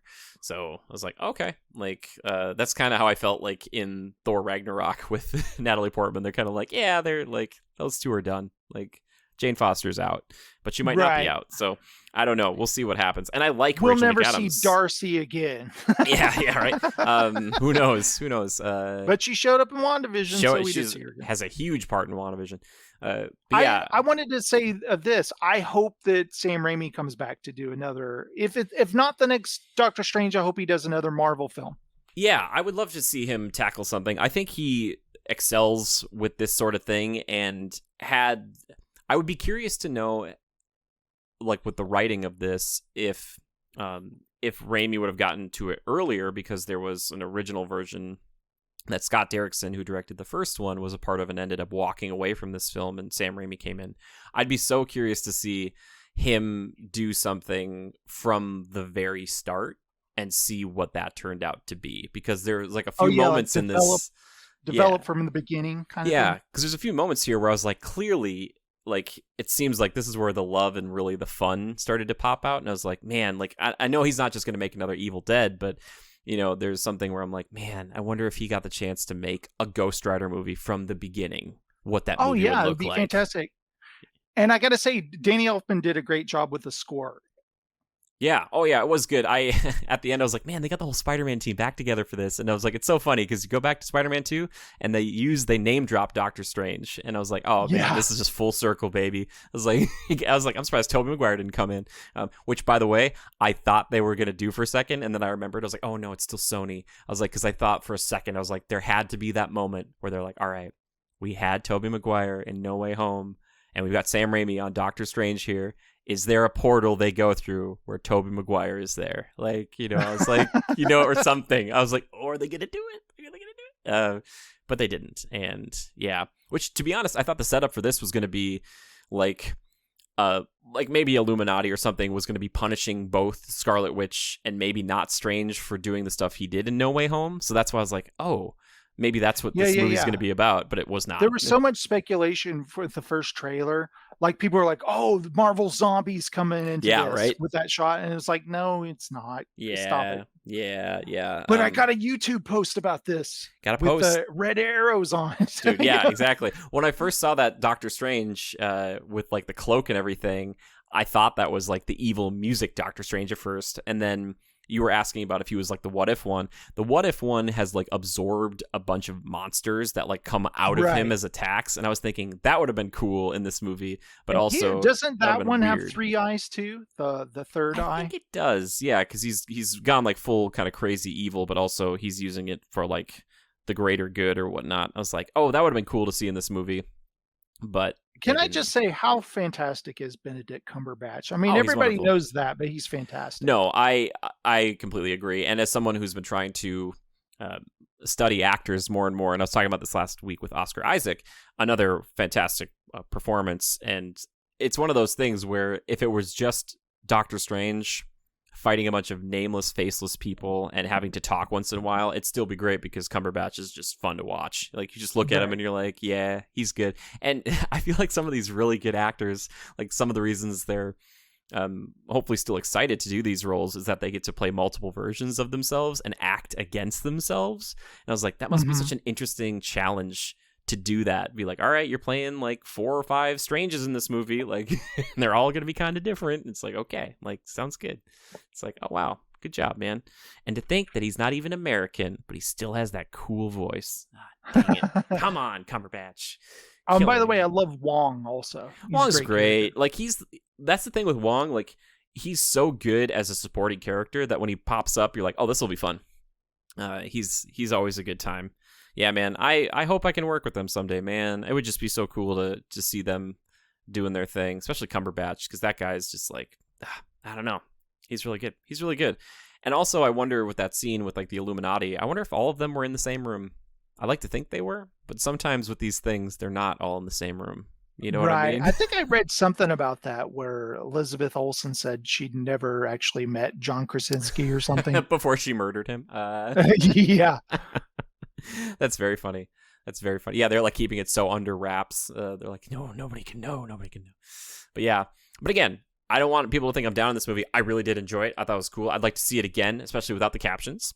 And now that I kind of know all the characters and know most of the dialogue and stuff. But I thought it was a very visually impressive film, as most of these Marvel films are. The Doctor Strange ones, for me, have typically been the most visually appealing. I don't know if you feel that way too, Jason. Yeah, they look great. Yeah, so this is one that I would suggest if you can't see it in the theater. The early Marvel films looked kind of all the same. Well, yeah, and they also were not dealing with magic, so I get where they wanted to have that ubiquity, where it's like, this is the world. Like the first Avengers film looked pretty flat visually, color-wise and stuff. It's like it didn't look too spectacular, the cinematography and stuff. It's gotten better, It's okay. You can say it. You didn't like how Captain America's suit looked in that first movie. Oh God, everybody's terrible. been talking about it. Even like I think the casting. I said it looked terrible the day I saw that film. It didn't take me years to realize that. I knew right away it looked terrible. I was blinded. I was just happy to see them all together. Even though I was like, I'll never forget sitting with my mom in the theaters, and I'd seen it before, but like watching her watch the movie and her laughing when Widow cocks her pistol and she leans over to me. This is my mom. She's like, what is she gonna do with that? Like, I was like, my mom, who doesn't have any stake in this, doesn't know these characters, was like throwing shade. And I was like, I love seeing movies with family because they all have different takes because they don't have a history with this. They're just like, I don't know who this person is. I don't know if they'll survive. And over here, I'm thinking like each one of these people is gonna live to fight another day. Like, there's no way any of them are gonna die. But here, we don't know anymore. We're past the end game. We're never sure what's going to happen with these characters and if they go away or if they pop them out of a new universe or whatever else. I don't know. But yeah, I thought it was good. Worth seeing in theaters. Great performances, and it has me, always interested to see what they're going to do next. But we were waiting so long for the sequel, man. I need like another. I want like they're not going to do a Doctor Strange TV show probably, but like I didn't get enough Strange, man. I want more Doctor Strange. When I saw the trailer for Thor: Love and Thunder before this, I thought of you. You thought of me? Why'd you think of me? Yes, because there's a part where it shows Thor exercising with the 2 chains, and I pictured Jimmy going, not more of this comedy stuff. Yeah, there's I don't know. There's just such a fine line, I think, with the comedy. And I don't know. Ragnarok is such an interesting film to me because I've talked to a lot of people, and that's where I think, Jason, you're kind of pulling from, is that, like, I think you either really love Ragnarok and what it's done for the character, or you're kind of like, not that the other group is like, man, I loved Thor and Thor the Dark World, but they like Thor a little more serious. I like a middle ground with all this stuff, because if everything is a joke, like every last thing is a joke, the movie loses sincerity, and then I stop worrying about the stakes because any moment, somebody might do something stupid. And it's just like a gag. Like the main villain has a great speech and then falls over because they trip on something, like that kind of thing. Or I'm like, right. Like just not. You don't want to be pulled out of the film. Exactly, and that's usually what those ones had done for me. Not to say that there weren't really funny moments in Ragnarok, but I am curious to see, and I like to see Thor. You know what? Actually, that moment that you're talking about where he's getting back in shape, like kind of CrossFit with the chains. I was like, hey, you know what? Thor's working on himself. And you know what? I respect it. I thought you were going to say, I was thinking of you and your workout routine. I was like, dude, I don't know what workout routine you think I have, but it is not that. Well, I just remembered the way you talked about Ragnarok. Like you wish it was a little bit more serious. And when I saw that. I just want it, as I told people recently, I just wanted it to be specifically about Ragnarok and not be in the background for Ragnarok. Like I want a true, like I wanted the high fantasy epic that I thought Ragnarok was going to be. But by the way, can things, movies, TV shows, games, whatever, stop using the name Ragnarok? They can't help it. That's why exactly they're like, we got to do God of War Ragnarok, which, as I've theorized, Jason, and it's starting to come true. I was thinking like, okay, so after the Greek Roman mythos that we've had a lot of with the pantheon of gods, they moved to Norse stuff, super hot at the time of this recording. Eventually I was like, it's either going to go Egyptian or Aztec, and I think it's starting to swing Egyptian with like Moon Knight and stuff. I feel like we're going to start to see a lot of like Egyptian gods and things, and then eventually it'll move like Aztec, and like they'll go all around the world. But yeah, Ragnarok right now is like, it's a hot item, which I'm excited about for God of War, because man, that might be killer. Like it will be killer. Like he will be killing the gods, like the Norse gods, and it's going to be a fun By the way, time. I've seen 0 of Moon Knight. Should I watch it? Oh, okay. Well, you got to listen to the podcast. No, I would say I had somebody ask me the other day. They're like, "Oh, is Moon Knight essential viewing for Multiverse of Madness?" And I was like, "Oh, that's a good point," because Marvel in the past has kind of been releasing like the shows and the movies to kind of dovetail a little bit. Right. So, but thankfully, no, Moon Knight is kind of its own separate thing. I like it because I like Oscar Isaac, and I think it's an interesting character, and there are some people out there who really like Moon Knight from the past, and so I can't, again, because I have not read the comics, I don't know how faithful it is, but I think it's an interesting show. I'd give it an episode or two to see if you're interested in it. But yeah, I'd give it a shot. And it's got a pretty good budget. It's got the feeling less of a TV show and more of like it's a movie we split up into 6 parts versus the serialization of something like WandaVision, which was very purposefully supposed to be like, this is a television show. Like, Yeah, I really liked the Hawkeye series. I thought that was fun. It feels more like that as far as like the vibe, and not that the production values on these other shows are different, but like Loki kind of felt like in the middle maybe. But I enjoyed Loki a lot. Some of these feel like the final episode, they kind of lose their way a little bit, you know? Yeah, which I thought they were going to play into with like the Kang stuff in here, but they kind of alluded to it with the musical Doctor Strange. I think that's who he said he lost to or had to defeat or something. I was like, oh, maybe that's like a Kang reference, maybe, or Galactus or Thanos. I don't know. But anyway, I would check it out. I would give it a shot if you have Disney Plus. Yeah. Cool. I do. I don't know why. I just haven't watched it yet. Well, it's hard. I've been too busy watching Halo. Dude, yes. Okay, we'll get into that in just a minute. But are there any other things you want to say about Doctor Strange in the Multiverse of Madness? I just want to say thank you, Kevin Feige, for giving Sam Raimi a chance, because I think he knocked it out of the park. The visuals, the camera movements, and all that were fantastic.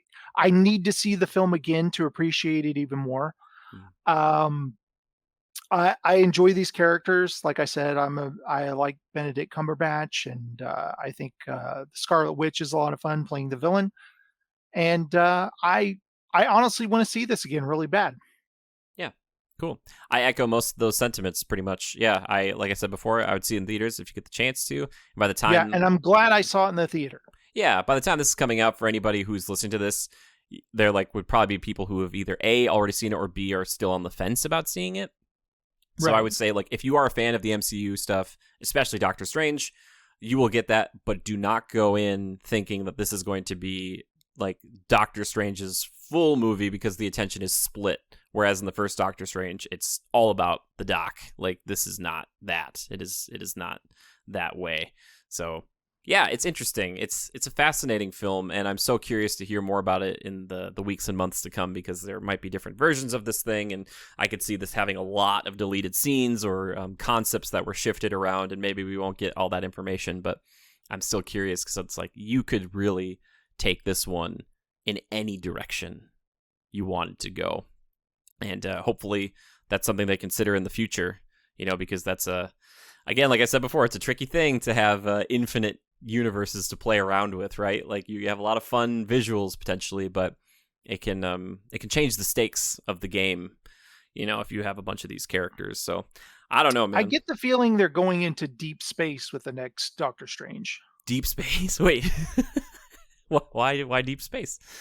Well, they rip open the universe and jump in, and it looks like outer space. That is actually the dark dimension where Dormammu resides, if you remember from the first film. And I only knew that. Yeah. That was the guy who was like, make this stop. Yes. And Dormammu usually looks a little more like Ghost Rider, from people who know of that character. He's like a very tall, like big, like black cloak, a flaming head on top of him. And maybe that's when I was a little kid reading Doctor Strange books, I was like, Dormammu. Yeah. Also, there's a thing that Christine uses in like the evil Doctor Strange's house. It's like that vase that she puts like a candle in front of, and it like blows those spirits up, like it shoots like a fireball or something. That is a callback to the first movie, because Strange grabs that while he's fighting Caecilius, and he like holds it in front of him, and Caecilius is like, you don't know how to use that, do you? And Strange is like, nope. I was like, that's so great. I was like, because again, that's the type of subtle, like on the nose humor. Well, maybe not on the nose, but like subtle in jokes that I love, because you don't have to have seen the first one, but if you have, it's like, hey, we know you watched the first one, you'll appreciate this. I was like, thank you, like, love it. That's cool. Now that you told me that, now next time I watch it with Heather, I go, you know what that is, right? Dude, exactly. Yeah, right? I was like, oh, that's a nice little callback. I was like, oh. I wanted to, whenever you're watching Lord of the Rings and Aragorn kicks that rock, do you ever go, hey, do you do that? Every time, even if I'm by myself, in my head, I'm like, yeah, he broke his foot or broke his toes right there. Like, he used it. Hey, a bit of trivia now that we've seen this scene. I feel like that's something that like I would just like I would throw out to, yeah, you're right, or like other like acting friends be like, actually, did you know that Viggo Mortensen? So whenever you see the Oldsmobile, if you're watching it, you know that car right there? That's Sam Raimi's car. I feel like at that point, though, if you had a few of those anecdotes, then you could start making up anything. You'd be like, did you notice that little paperweight over on the table there? Actually, it plays a big part in a lot of his films. Like what? That's actually very important to later stories, but I won't bore you with details. I don't want to bore you with all the knowledge I have. Because they'd be like, oh, so you also read the comics? I'd be like, I'm so sorry, I didn't. I'd be that guy. I would love to, and I know there are like apps and stuff you could get now for that. I just haven't taken the time. Maybe I'll do that someday for like Ghost Rider. Which just watch somebody's YouTube video. It'll tell exactly, you all about it. Right? Yeah, that's the trick. Like, yeah, just watch this. That's the thing I'm most frustrated about, Jason. And maybe it's a good thing because I'm quietly campaigning to be Johnny Blaze, Ghost Rider. I'm not joking. But like they didn't introduce him here, and I just want to see Johnny. I want to see Johnny. It's gonna happen. That was my sequel. Jason, didn't we talk about this a long time ago? I said that would have been the sequel. Is that like Mephisto's become a problem and Baron Mordo's out there, and it's Strange and Ghost Rider. Ghost Rider's the straight man, and Doctor Strange is your screwball. And so he keeps throwing these jokes at Ghost Rider that completely fall flat. Like, because Ghost Rider doesn't care. Like, like these jokes, he's like, that's stupid. Like, You know what? When they brought Ghost Rider, I know it wasn't Johnny Blaze, but when they brought Ghost Rider into the Agents of S.H.I.E.L.D., were you excited when that was announced? Yeah, so I looked into it, and I was interested, and in the show, and I probably said this on the show before, but if you've missed it, on Agents of S.H.I.E.L.D., Robbie Reyes, who's like a secondary Ghost Rider, he has like a charger or a different like vehicle is like his Ghost Rider vehicle, but similar power set, and it helps fight a bunch of ghosts or something on Agents of S.H.I.E.L.D. It's a weird show, but it's good. They show his origin story where he's flipped over in that vehicle, Robbie Reyes, and he's about to die, and like the Johnny Blaze Ghost Rider shows up and gives him like the power of the Spirit of Vengeance. So Ghost Rider, if the MCU does take Agents of S.H.I.E.L.D. into account, which it sometimes kind of does, I don't know, he might already exist and be older because Robbie Reyes is or kind of like he's my age probably already. So there might be a Johnny Blaze that is out there. So that is what got me really excited because it's like, oh, like original recipe Johnny Blaze, like on a motorcycle. Right. Like that's what I want. And I still think it's going to happen at some point.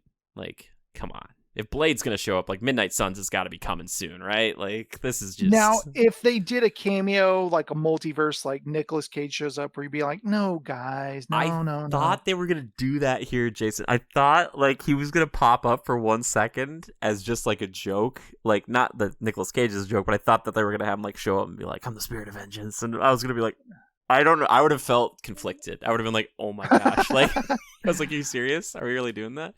I sense the conflict within you. I would have been like, I don't know how to feel. It would have been the same way I felt when I saw Deathstroke and Lex Luthor on that yacht at the end of Justice League. I was like, like I don't know how to feel about this. It's cool that he's here, but he's doing nothing. Yeah, exactly. I'm like, okay, well, you call me when he's doing stuff. As Zachary or Zach, why am I blanking out on? I like that you're using his full name like a school teacher or something. What was like Zachary Levi? No, it's not Zachary Levi. It's the director. You talking about Snyder? Zack Snyder. Yeah. He's like, let me throw Jimmy a bone here. I'm gonna have him walk on a yacht. He'll leave me alone for a while. It's like the best looking Deathstroke of all time, live action, and the one in Titans is pretty good too. And they do a whole story. He's wonderful, but like he looked so. And Ben Affleck teasing like the visual. Oh my god, you gotta stop. Anyway, I just want Ghost Rider and Deathstroke in Marvel and DC respectively. I don't think I'm asking for too much. All right, guys. No, you're not. I'm not asking for too much. Yeah. Even what if they throw in an alternate kind of weird, the Batman version of Deathstroke in the next Robert Pattinson version? I'll take it. I don't care. I don't care if Deathstroke he's like an online influencer with a very small following and he's wailing about the Batman. I would take it. He's got a TikTok or something. Yeah. Hey, what's up, Gotham? Like, it's your buddy DS here. And I could see people are rolling their eyes, but the camera pans over to Jimmy. And he's like, "I'll take it." Yeah, just nodding. Just yeah. Thank you. If this is all I'm getting, I'll just take it. Yeah, katana is like a word written on a gun that he uses. Like Deathstroke does use guns, but they're like, we decided to take away the swords and just give him only guns. I'd be like, I guess this is what I get. It's like that Romeo and Juliet with Leonardo DiCaprio. The guns were swords, or swords were guns. I don't know. Anyway, yeah, I just want Ghost Rider, and I just thought this, if any chance I was going to get him, it was going to be here. But then again, I thought that they were going to be going through like 8 different universes with this film. And they stuck to mostly 2 or 3, except for that whole montage where they kind of jumped through a bunch, which I thought was like, it's kind of for fun, but also maybe trying to hint at stuff. And maybe Mephisto was teased with like the flaming skeleton, that one world that they kind of went through, and like there was some like it was like fire and everything. What was that about? I don't know. I'm sure that, again, there's YouTube videos out there that describe it. I was like, whoa, Elden Ring universe. Yeah, dude. Exactly, dude. Yeah, it's just like, oh my gosh. They're in the world between worlds. That would be great. What if From Software somehow struck a deal way long ago to like get some product placement, and just like, it's strange in the beginning of the day, like he's waking up from his nightmare and he's like, oh my gosh, wow, that was horrible. And he's like, well, time for some Elden Ring. And he like goes and sits on a couch and starts playing. Like he's not even holding the controller. He's like, man, even though I can do this with magic, it's still so hard, but yet accessible. I can get past this boss. It's like, oh my gosh, I can team up with my friends. Hey Wong, what are you up to? You want to play a little Elden Ring? Like, you get out of Limgrave yet, bro? That would have been great. Yeah. But yeah, so there you go. I want Ghost Rider. That's what it comes down to. Every film from now on will be getting a did it have Ghost Rider or did it not have Ghost Rider rating from me. And this one does not have Ghost Rider. Will Ghost Rider be in Thor: Love and Thunder? If he was, man, I'd be stoked. But also, like, I just don't want them to make him a joke. Like, there can be funny moments. But if he's like a wackadoo character, if he's as funny as Korg, then we have a problem. Like it's like, I know, let's get Johnny Knoxville to play Johnny Blaze. It'd be like, oh, Jimmy's just seething. Oh. But I'd have to say that the movie did get the rating of does have Ghost Rider in it. So it'd be like a bunch of like hitting him in the crotch, and Ghost Rider would be like, oh, that used to hurt me when I was a human, but now that I'm Ghost Rider, it's not a problem. Like, are you like, I'll take it? At that point, I don't know. I'd be curious to see what Johnny does with it. Side note, he actually plays a pretty fun character in Walking Tall, I think it is, with Dwayne Johnson back in the day. Oh, he's like his sidekick. Yeah. He's pretty good in that. I was like, yeah, this is fun. I remember that film. Which now Johnny Knoxville has like white hair now, doesn't he? Like gray hair. Like I saw him in that latest like a trailer for that latest movie he was in. I was like, oh, there's Johnny. I'm like, he looks like, I don't know if he dyed it or he's getting up there. He's getting up there, man. He's been in the game for a long time. Dude, Johnny Knoxville is Johnny Blaze. I can see the marketing. It writes itself. Like, I'm like, Jimmy and Johnny, they're pretty close. I'd be able to respond to it. I just don't know if I have that. Is Johnny Blaze Southern? Does he have a Southern twang? I don't know. I'm not sure. They kind of played it that way in the first Ghost Rider when he's young, and then Nicolas Cage kind of does it and then doesn't. I'm not sure. I just want Ghost Rider. Anyway. Sorry, which, by the way, Love and Thunder is coming up faster than I thought. I thought it was going to be November, but it's July, right? Yes, I believe it's a summer. Okay, well, maybe, Jason, if you're not sick of me, maybe I'll have to have you back on the show to talk about Love and Thunder, baby. Yeah, which, again, I like Ragnarok. I did a review on it a while ago. It's on the channel. You can see it. I say that I like it. It's just that not enough Ghost Rider in any of these movies, all right? I won't be sated. But anyway, that's enough about Doctor Strange in the Multiverse of Madness. One thing I did want to bring up here, though, too, and I forgot to mention it at the beginning of the show today, but it was made on a budget of $165 million, which is, I don't know what's the running rate for the solo movies, as it were, these days. At the time of this recording, has grossed worldwide box office of $677 million. So even accounting, these are Marvel films, so they always do well, but this is now post-pandemic. In its first weekend, I think it made something like $80 or $81 million or something. But basically what I'm trying to say is that clearly a hit, still doing fine. I don't know if it's on track to make $1 billion. Maybe by the time this goes out, they'll be like, it crossed $1 billion. But yeah, it's nice to see that these films are still. Wait, hold on a second. I might have been lied to. I lied. That's the first Doctor Strange. I've been had, Jason. The first Doctor Strange was made on $165 million. So that one topped out at $677 million. Oh, Jason, I have been had. Hold on. I have been had. Let's try this again. Okay. Let's try this again. Here's what it says for Multiverse of Madness. This one, I don't have a budget on this one. Opening weekend, $187 million. Oh my gosh. Worldwide right now, $719 million is doing fine. Okay. Yeah, that's oh boy, that is it's doing pretty good. That's pre-pandemic numbers, right? If I'm not mistaken. It's not like Spider-Man, which that one did. It was like the third or fourth highest grossing film in theaters or something. Like No Way Home was just like people were just seeing it again and again. They're like, I can't get enough. Yeah. But yeah, so interesting. Oh yeah, they have their own little blurb about how they described it. I like my description better. That's just me. That's from Box Office Mojo, by the way, by IMDb Pro. Apparently they're mixed together. So yeah, there you go. Anyway, Jason, we're going to go to the next segment of the show that I like to call, that you like to call, that we all like to call Time Killers.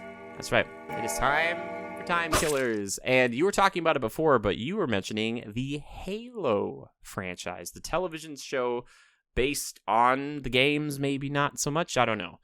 What do you think of it? Yes. It's an alternate universe version of Halo. Great. Where Master Chief gasps, takes his helmet off. Oh no! That's sacrilege. No, I'm just kidding. Yeah, there was an episode where he was naked. Like, and that how much do we see? World. You see his butt. Okay. Shocking. And in the most recent episode, which I haven't watched yet, but I saw people on Twitter talking about, like, Master Chief doesn't have sex. So apparently that happened, but I haven't seen it yet. Looking forward to it. No, I'm just kidding. They introduced Cortana, and I actually like their repartee. It's kind of funny. And that's the actual voice of Cortana, also playing the live action-ish version of Cortana, correct? Yes, That's it cool. is. It's the same Cortana voice, and if they don't get along at first, he keeps telling her to go away and get out of his head and stuff, and she's like, I have nowhere else to go. Yeah. But yes, there are some action scenes here and there, but there's a lot of plot going on, so you have to wait for the battle scenes. But I think it's fun. I think it's silly how people have to choose between one or the other. Like, I'll just stick with a game, thank you. Sure. But yeah, you can have both, but that's not the way the world is, I guess. People have to get upset.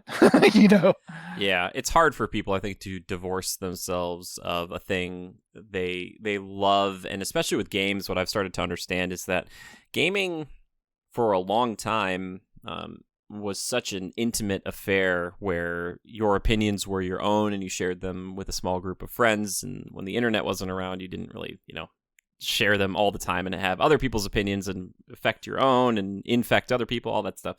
But it's such a personal thing, and it hits at different times, like all art does.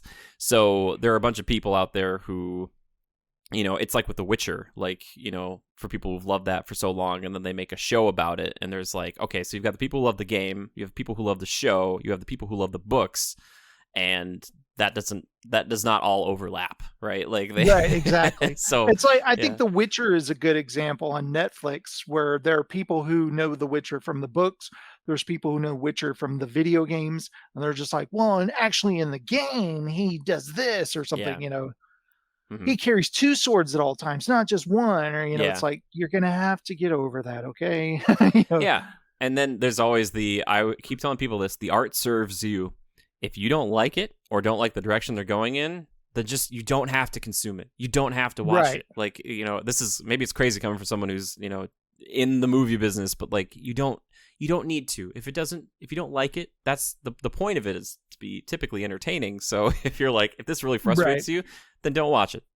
But there are some funny things. If you're a fan of the games, also, there's some funny things that you laugh at. Like, in battle, you'll hear Master Chief's shield going down, going boo, boo, boo, Cool. boo, and he ducks out of the way, and you hear boo as the shield goes back up. Nice. And that makes me laugh every time it happens. Yeah, that's the kind of stuff like you want to, like, kind of, it's for the fans a little bit more, because if you didn't, you'd be like, that's like a weird noise. That on the most recent episode, there were these evil henchmen after this girl, and she was on a battlefield where some Covenant had died earlier, and she finds a sticky grenade on the ground, and she comes up behind a guy and goes on his back and runs away, and he goes, oh, get it off, and you just see him go and blow up into this red mist. I was like, cool. Yes, nice. I love that. Yeah, but you're liking it enough to continue with it, even though, would you consider yourself like a fan of the Halo series or just franchise of games? Yeah, I haven't played a lot. I played Halo Infinite and I played Halo 3, and that's it. Okay.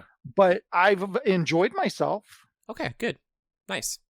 Yeah. Like, I had to ask you, like, who is Master Chief anyway? I don't know a lot about him. And you were like, he's like a super soldier, like Captain America. And I was like, oh, okay, that's all I need to know. Yeah, more or less. Yeah, they've got books and stuff on it, too. And in the show, they established that Master Chief, when he was a little boy, his parents were, like, colonizing a barren planet with other people, as they do.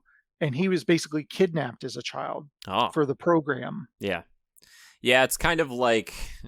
If I remember correctly, and I could be way off on this, it kind of reminds me of like how the Jedi get their Padawans. Maybe not fully kidnapping, but very like get them when they're young, teach them, and like that's all they know. And it's like that's all he is. It's like it seemed like at first tell me if the games were like this, but the Spartans were created to keep people in line. Oh, really? And then they happened, and then when this kind of conflict happened with the Covenant, they had the Spartans to fight them, but originally they were created to keep all the different colonies with humans who were I forget what they're called, the USNC or something like that. I think so. UNSC. UNSC. They were trying to keep all the human colonies like under control with the Spartans. That's what their first intention was, but then they ended up using them for the alien conflict. So I thought that was interesting. Not that I know of. That does sound more kind of like Jedi-ish in a way, like peacekeepers, but I thought they were made in response to the Covenant, but in the games. But I could be completely off. I did not read the books. Again, I am a fan of Halo, and I'd be interested in checking this out at some point. I was just going to wait for it to wrap up. I have heard a lot of differing opinions on this, but again, that's the trick with the internet, right? Like, it's so hard. Like, sometimes I wish, and people are listening to this, and these are opinions we're giving, but like, it'd be so cool to just like see one of these things and not hear anybody else's thoughts for a while. Oh, I know. Yeah. Like, I was trying to avoid, like with Doctor Strange even, I don't want to hear anyone's opinion of it, good or bad. I just want to go in and experience it for myself. Yeah, exactly. Yeah. And I got a text before the movie from a friend I hadn't talked to in a long time. He was like, just saw Doctor Strange. The Bruce Campbell cameo is pretty hilarious. And I'm like, go away. Yeah, exactly. Why are you texting me? Yeah.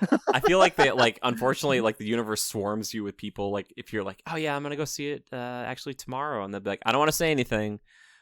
And you're like, no, it's just, please don't. Like, I don't. Or someone's like, well, it's not a perfect film, but it's just like, oh no, just stop. Please. Maybe the new measure should be like, it entertained me and was thought-provoking for a period of time afterwards.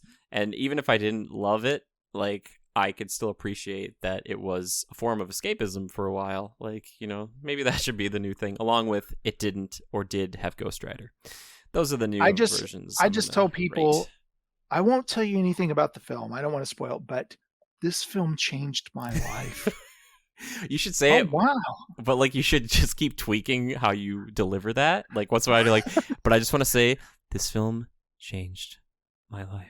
Like, or like, be like, it changed my life. Like, breakdown. Whoa, what happens in this movie? Or just like, you're terrified. Like, it changed my life. No, like Be like, oh my gosh. And not for the better. Exactly. So is this part where Sam Raimi shows up and he starts talking to you directly? No, you're like, whoa. Hey, did you guys like my movie? It's like, what? What's happening? He stops halfway through and he's standing there with like some check boxes on the screen. He's like, you check yes for yes and check yes for yes. You see, I raked it. No, after Spider-Man 3, you thought I was done, didn't you? Yeah, he's like, I'm coming back, baby. I'm coming back. We're doing it. Bruce Campbell is Mysterio. Yeah, which they've done Mysterio and Vulture now, so it would be tough to do. Like, I've heard rumors still that like they were gonna do an animated version of Spider-Man 4 with the same like Tobey Maguire coming back. I was like, oh, like I don't know if they're actually gonna do that, but I'd be interested. Sounds like something somebody made up to me. I don't know, dude. Now I don't like. I feel like there's all like a chance because there's things out here now I'd that watch it. I'm amazed. Like I didn't. Like you had told me 10 years ago that Scarlet Witch was going to be a big deal and get her own TV show. I would have been like, nah, man. Like, are you sure? Right. Like, I forget when Age of Ultron came out, but I would have been like, are you sure? But now I'm like, you never know. You never know, man. You never know. The Ultron robots, by the way, in this were pretty funny, I thought. I was sad because they weren't James Spader. Yeah. Which, by the way, if you're like, how weird would it have been if one of the team members of the Illuminati was James Spader Ultron? Wouldn't that have been cool and strange, like really weird? Like I keep trying not to use the word strange, but he's like sitting in one of the chairs, just being like, he's like, yeah, it would have only worked though if Wanda was there to see him. Like Doctor Strange doesn't know who Ultron is, but does he if know somebody Peggy from Carter that is? movie, yeah, right? Like I don't know. I think like it could work. He doesn't know who Charles Xavier is.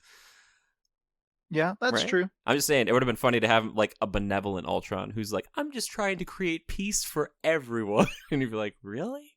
Ultron? Who like, is pulling your strings, Doctor Strange? He's just sitting there quietly humming the Pinocchio theme to himself. Yeah, it's like, I don't get this Pinocchio references. What are you talking about? He'd be like, oh, don't lie too much, otherwise your nose will grow. He'd be like, it just keeps making see, that kind of comedy I'd be on board with, just because I would like to see James Spader back. I just miss Ultron, man. I don't know. Who made the Ultron robots? Did Reed?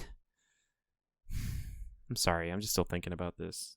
I'm thinking too much. That's the thing with these movies. I think they're not supposed to be dissected, beyond a day or two, maybe after you've just seen it. Like, I don't know. Like, it's just supposed to be for fun. Like, you can't, like, if you try to make it make sense within the confines of our world, it's not going to make sense because they're doing things that don't make sense because they've got spells and magic and stuff. So, like, if you compare it to this world, you'd be like, well, I wouldn't have done that. It's like, I don't know. I'm not in a situation where I'm fighting a gigantic 8-foot or 8-story tall eye monster. Like, I don't know what I'd do in that situation either. I'd probably be like, I don't know if I want to do this anymore. Like, dang it. New York is always under threat. But anyway. I did see there were some people who were pretty upset the way the film treated Wanda and made her into a villain. Oh, well, just headcanon it. Just go watch WandaVision and have it end, and then be like, and that's the last time we ever saw Wanda. Like, you could just be like, yeah, that's what happened until she comes back. It looks like Wanda perishes. She collapses the place on top of her, but she could easily have survived that. Yeah, there's like a little bit of red energy. They did it the same way like they did to Ultron, where they kind of do it like off screen, so you could still, have your cake and eat it too.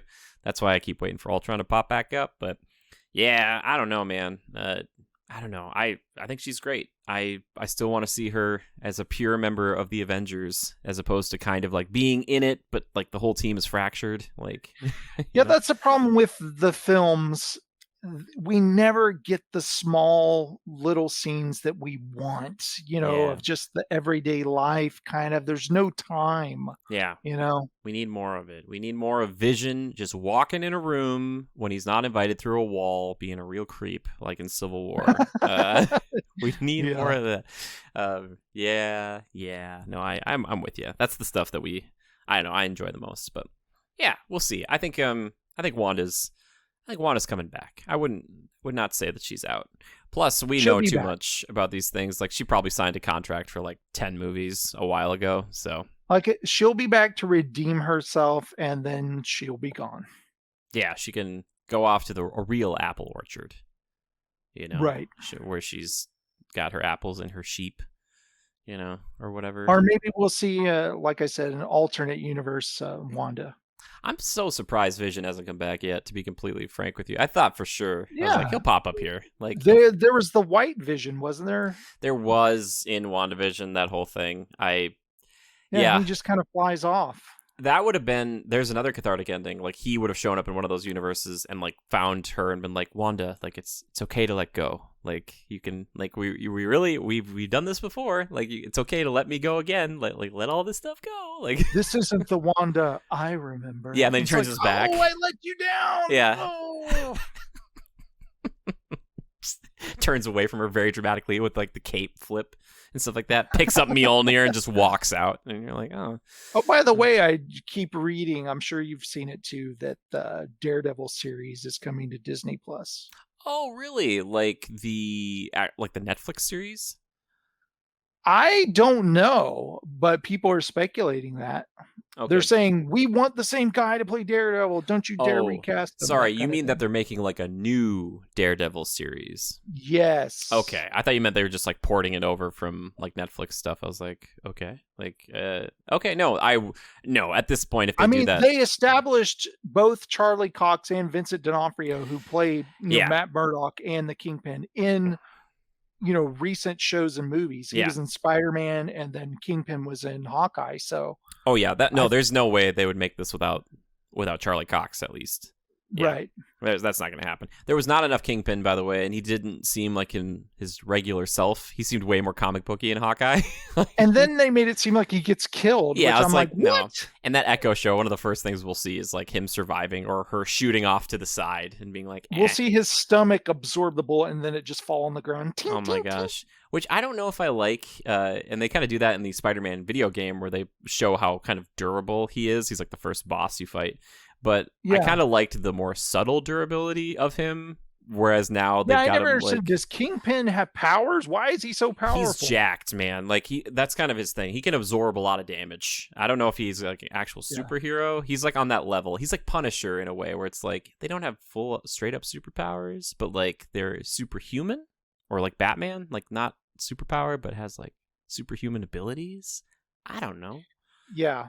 Yeah, I just want more Kingpin. I just miss kind of grounded, serious Kingpin, and this one, it wasn't really that. He was kind of more of like the whole outfit was very comic accurate, but I was like, oh man, he's so different than the very tormented one who's like slamming heads in car doors. Which kind of there's like this scariness underneath the surface where he could erupt at any moment. That's what maybe he just wasn't in Hawkeye enough to get that, but I love that about his character. And I remember standing up and when he showed back up in prison with the Punisher season, and where I was house sitting at the time, and I stood up and like my hands were in the air when I saw him. I'm like, oh, he's back. Like, I was like, yes. I was like, Vincent D'Onofrio, man, is so. I never watched the third season of Daredevil, and I've never seen the 2 seasons of The Punisher. I don't remember. I think I've seen the 3rd season of Daredevil. I saw the 1st season. Punisher had 2 seasons? Yeah. I never saw the 2nd season. I'm sorry. There was some of those shows I didn't see Jessica Jones season 2. I didn't see Luke Cage season 2. I didn't see Iron Fist season 2. Like I just after that point, if you would have told me I wouldn't watch those when they were first announced, I would have been, you're crazy. I'm going to watch every episode, but I don't know what happened. It's not their fault. I think there's just so much stuff, and then also I was heavily inundated with the CW Arrowverse, and there were like 1,000 shows going on simultaneously, and you had to watch them all because when they did the crossover event like mid-season, if you didn't, you wouldn't get the whole episode. Like they had it like over 4 different episodes, so it was a lot. And I was like, man, I just need a break from the superhero stuff, and or just from like the TV shows, because like it's just so much. I'm having a hard enough time with the movies, let alone the shows. But yeah, they got to bring Charlie Cox in for sure. That's not even a question. I think he's a fan favorite. And he plays it perfectly. He's just, I remember hearing, they did an interview with him, and he's talked about like after Daredevil, he was like, it was hard for me to get roles because I would audition and I wouldn't look people in the eye because I was like, I kept playing Matt Murdock, and because he's blind, he's like, I'd look down to the side and I'd never make eye contact with people. And he's like, I just couldn't like shake that because I was doing it all the time. And I was like, oh, that's so funny. But I was like, good. He needs to be back because like he's perfect. He's perfect for this role. So hopefully he shows up in She-Hulk with the lawyer stuff, which, by the way, we have a trailer for that. Yeah. Did you see the trailer for She-Hulk? I've watched it without sound because I couldn't watch it with sound, and it was enough for me to laugh and go, I can't wait to watch this. Why did you watch it without sound? Because I was in a room with a bunch of people, and I saw that it was out, and it's kind of like, oh, let me click on it and just see what it is, you know. I was like, is this some sort of ritual that you do? Like you're like, first time I watch trailer, it's without sound, and then like the second time, sound I must only. Absorb it just visually. Yeah, I'm curious to see how that turns out, but I'm also an opponent of Smart Hulk. I want classic Hulk. I want scary Hulk. So I don't know if I'm ever going to get him back, but that's okay. I just have to learn to let these things go. It's all right, man. I just remember maybe the first Avengers. Get Crazy the Thing from Fantastic Four. Can you believe this? Can you believe what Johnny did? And he just starts punching. It's clobbering time. Where's Dr. Doom? Anyway, yeah. Do you remember the first Avengers, Jason? And Hulk lost it on the helicarrier, and it was really scary. I miss those days. Or and he's remember chasing Widow? Black Widow. Yeah, or Age of Ultron, where he like demolishes that city. And maybe that was the thing they didn't want to keep doing, but like every time that happened, I was so excited. I was like, there he is. There's my boy doing his thing. Ugh. Yeah. See, they gave it to you, and that's it wasn't all enough. You get. It wasn't enough. Yeah, characters have to evolve, I guess. Whatever. It's fine. Yeah. Whatever. Anyway, but yeah, so She-Hulk coming. I forget. Is August? Was that what it was? I think it's August because they are staggering all this stuff, so it's not like the same day Thor, Love and Thunder comes out is the same day She-Hulk premieres. Like they don't want to do that. So I think it's August, like mid-August or something like that. Are you the least bit excited for Obi-Wan? Oh my gosh, yeah. I only watched the first trailer though, and I don't want to see anything else. Right. But I did see a great interview with him and Hayden Christensen and one of the other principal actors, like one of the Sith Inquisitors. And it was so quaint because they were standing outside in front of this big poster, and he was talking about the prequel trilogy, and he's like, I rewatched those. I haven't seen them since they came out. He's like, I haven't rewatched them since I was in them, but I did it just to kind of refresh myself on the character. And he said, at the time, George was really pushing for technological advancements, but they were very critically not liked. And he was like, I watched them again. He's like, I thought they were good. And he looks over at Hayden, and he's like, especially like episode 3. And Hayden's like, yeah, it's just like action packed. And he was like, it's so nice to live now with these films and meet all of you. And he was kind of referring to the people who were interviewing him.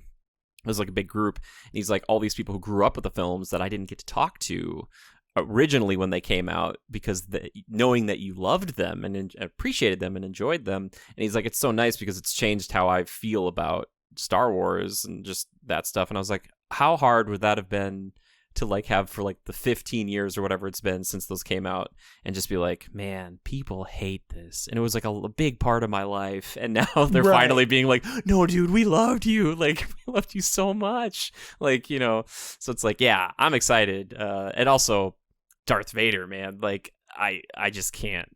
Yeah, that's what I'm curious. How much Darth Vader are we really getting in this show? Yeah, I don't think it can be too much. I think we're going to get, flashbacks with Anakin and stuff, but I don't think you can, with Vader, with this, you can't overplay it, because then it starts to be like, well, when they met up in A New Hope, the wording was vague enough where it could have been like, yeah, we met one last time for a fight, and that was it.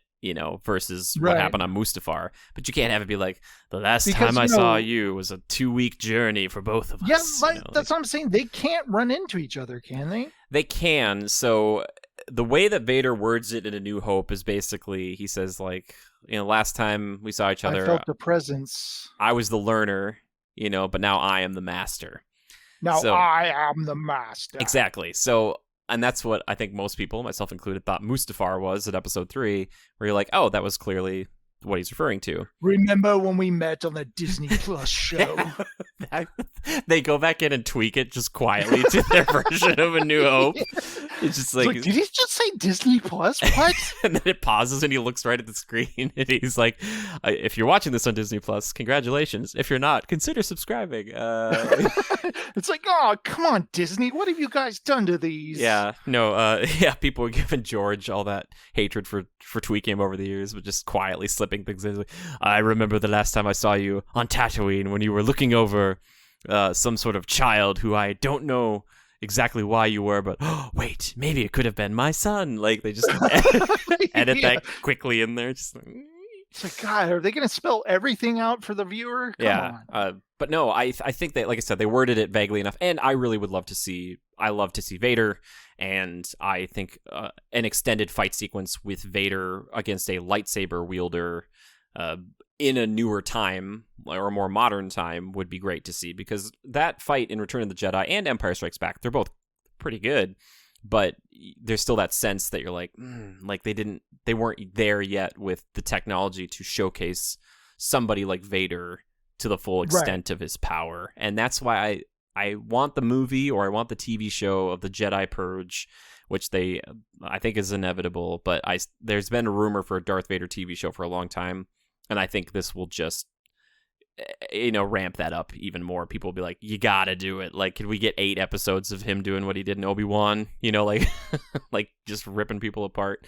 I don't know. But yeah, I'm excited. Sorry, that's to answer your question. I am. And I love Ewan McGregor. I really do. And I think Hayden Christensen got a really bad rap for Anakin. But guess what? Luke was whiny in A New Hope, and I think that's what they were going for. Yeah, I mean, the guy was delivering the lines that he was supposed to, that were in the script. I mean, yeah, he did his best. And also, you know what? I totally understand. If my mom was captured and enslaved by the Tusken Raiders, and she died in their camp, yeah, if I were Anakin, I can't say that I would have been like, I'll take the high road and leave quietly. I would have been like, in that moment, I would have been like, all of them. I would have been like, I think they all need to go. Like, I'm surprised you didn't just force choke everybody. But he's like, I'm killing all of you and your younglings. Yeah, dude, he had to clean them, purge it, man. You know what I mean? He had to make sure it was the same. That's the same mentality that he got infused in him for Revenge of the Sith, so that way it wasn't as big a jump when he went to the Jedi Temple. He's like, just pretend they're Tusken Raiders,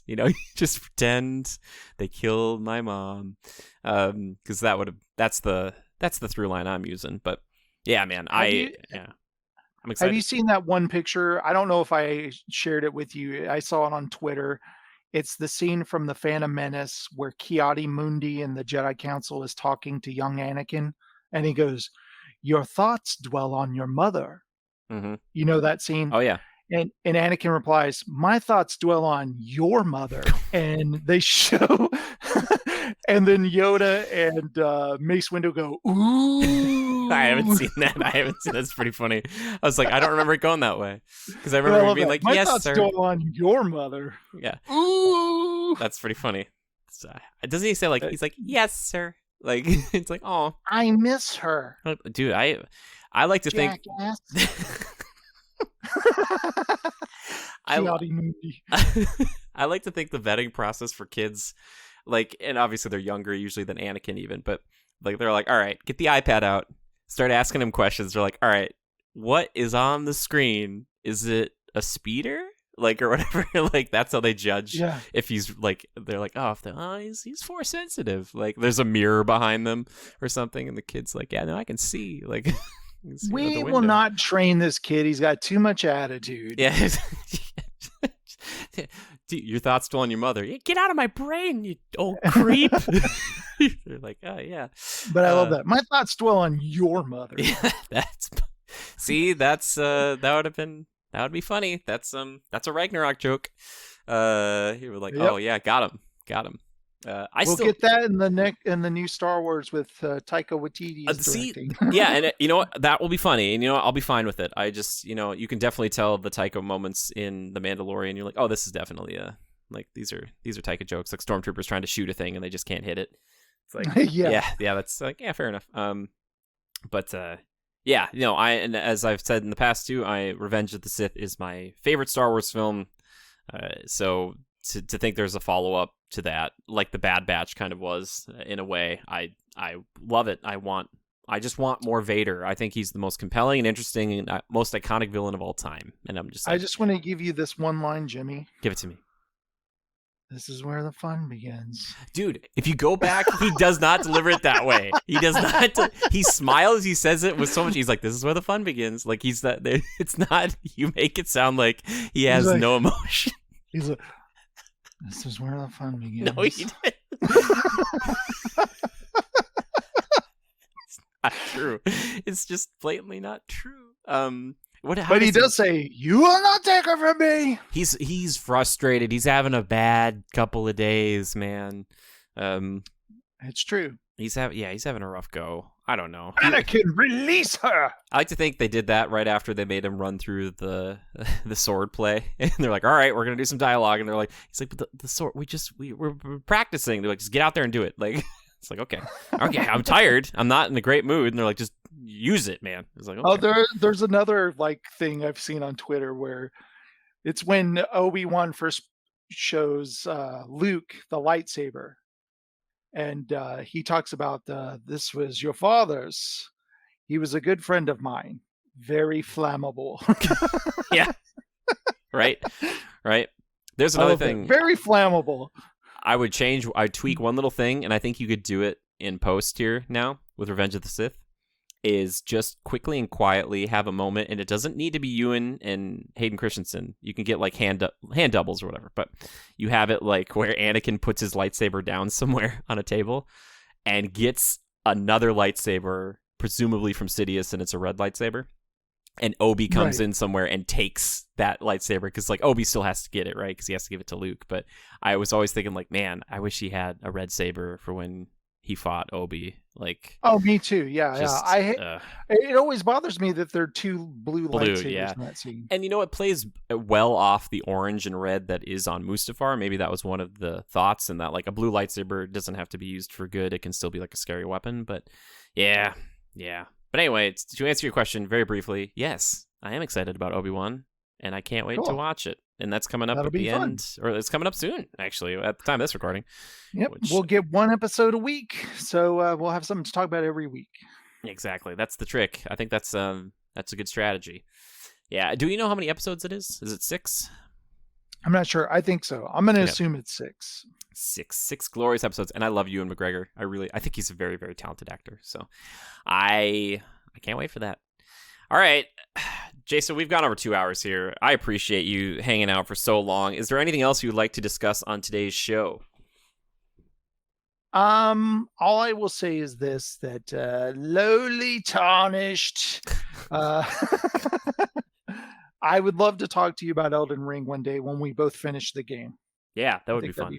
Yeah, and I'd like to team up with you some more. But you've been like killing it by yourself, man. You don't need a partner. It would be fun to team up, though. Yeah, it would be. Yeah, you can watch me try my best to, even with my teleportation dash, still get killed. You'll be like, wow, he's still dying a lot. Do you use the Bloodhound step or the quick step? The Bloodhound step. Yeah. I enjoy the Bloodhound step. I use that on certain bosses, like the Crucible Knights, because I hate them. I hate a lot of the enemies in Elden Ring, like most all of them, but... Have you been to Farum Azula, the tornado kind of place? Yes, I think. With the crumbling to pieces area? Yes, I have. Only briefly. That area had me like, smashing my controller. Yeah. Like, what's so funny about Elden Ring, I'll just say this briefly. You'll go to an area that's impossible. And then an hour later, that area that was impossible is now easy, and you're in another impossible area. Totally. Yep. That's just the way it works. Yeah, you feel good about it. But at least unlike other Souls games, if you have a problem, you can be like, I'll come back here later. In some Souls games, you're like, I have to beat this thing. And I can't progress in the game unless I beat this thing. And I'm losing my mind. I've done that like bosses, or even like the regular guys. I don't know what you call them. If they're not a boss, but they're tough. the beginning of the game, it's impossible to beat them. Then later on, you're hitting them 3 times and killing them, and they don't even get a hit on you. Love and it. you're just like, I'm amazing. Yep. I love watching those health bars, which for years for me only tick down in fights like that, just shatter or melt. You're like, oh yeah. Yeah. Like watch them bleed. Like there's some guys I one hit and I'm just like, God, that feels good. Like later, baby. Like yeah. I can one hit those giant ants and I love it. Oh, I'm nice. Like, Yep. I should have done a strength build. It's my fault. It's my fault. I suppose I could still kind of do it, but yeah. Yeah, it's a fun game. It's a good game. I just can't wait to beat it and move on to other things. 'Cause I've missed playing other games because I just think in my brain right now, every time I think of video games, I'm like, I should probably beat Elden Ring. Like, as opposed to being like, there's a plethora of other games. I can play whatever I want. It's like, no. You gotta beat this. And you know what's, Elden Ring's a game that I love watching other people play too. Oh, sure. But you fight there just like, actually, you need to go left there. And then, you want to tell people how to play it. Oh, totally. Yeah, very much so. Yeah, it's tricky. And I've been playing with Joe and he's looked up a ton of stuff. So it gets a little frustrating sometimes where I'm like, just, can we be surprised by like one thing? Like, I just don't like He's like, we should go over here because I bet something pretty cool will happen. I'm like, just like, no, like I don't. Maybe certain winged creature might fall out of the sky, but I'm not going to tell you anything. Yeah, exactly. I'm just like, oh, please don't do this. And that's just how he's enjoying the game. And it's totally, he can do that if he wants to. So, right. Yeah. I don't know. Have you beaten the frost dragon, the one that's on the lake? Borealis. I tried to fight that thing, I'm going to say 25 times until I beat it. And I was like, yes! I had to jump up, finally! Because he would do that freeze breath and it would kill me every time. It drove me nuts. I think I told you my strategy was there's a little island out there. So hit him with a rot breath and then like skirt around this island and he gets kind of trapped trying to get to you on that, like on the other side of that island. Like it was like a rock. It was kind of like a rock pillar, and I kind of let him. Do you know? You want to know how I did it? How? There's a perfume mixture that protects you for one hit. So I had like 6 of them, and so every time he'd hit me, I would do another perfume, and so I would have one. I could get hit with one blast; it wouldn't kill me. So I kept doing that, and then I eventually killed him. I don't use the crafting, so good on you, man. Not that I'm against it, I just forget that it's there. That perfume thing's pretty cool. It will save you sometimes because you're like, well, he can hit me one time and he's not going to kill me, so I'll get in close on him. That's great. That's very cool. And plus, it smells wonderful. It is perfume. I guess so. That seems like such a weird. That's like the first time I've heard of perfume in a game like this. Yeah, it is weird. Like it'll call certain enemies a perfumist. I'm like, excuse me? What? Just beat him to death. I just want for once to go to a place and not everything immediately tries to kill me. Like I get there's like NPCs once in a while, but like everywhere I go, they're just standing, waiting, and then they see me and they're like, we gotta kill that guy. There's no like what I think is so funny about Elden Ring, it's like, okay, so these soldiers are working with giant flowers that are also trying to kill me. Like they all work together. What does the break room look like at this place? Exactly. Again, you can't think about it because it's just like that. That's where the story or whatever, or like the narrative elements are just, they're not there. It's like it doesn't, even if they are there, it's like tucked away and it'll be like, well, actually, the flowers are the dead souls of other soldiers that teamed up with the soldiers that are living now to fight against the perfumists. Who are the giant hands? Where do they come exactly. Exactly. It's funny. I called Ollie in there, and I was like, "Hey, I want you to see this enemy," and it was just like, "Nope, nope, nope, nope," and just run out of the room. It's creepy. No. It's weird. Those things are so creepy. Just nightmare fuel. Maybe people are just trying to exercise their demons, and they just want to. They're like, I just put them in a video game, and then I can kill them. And like that, the game makers, like this helps me. I'm transferring my issues onto you, the player. Thank you. I appreciate it. It's like, oh great. Thanks for that. Now I can have nightmares too. Yeah. Ugh.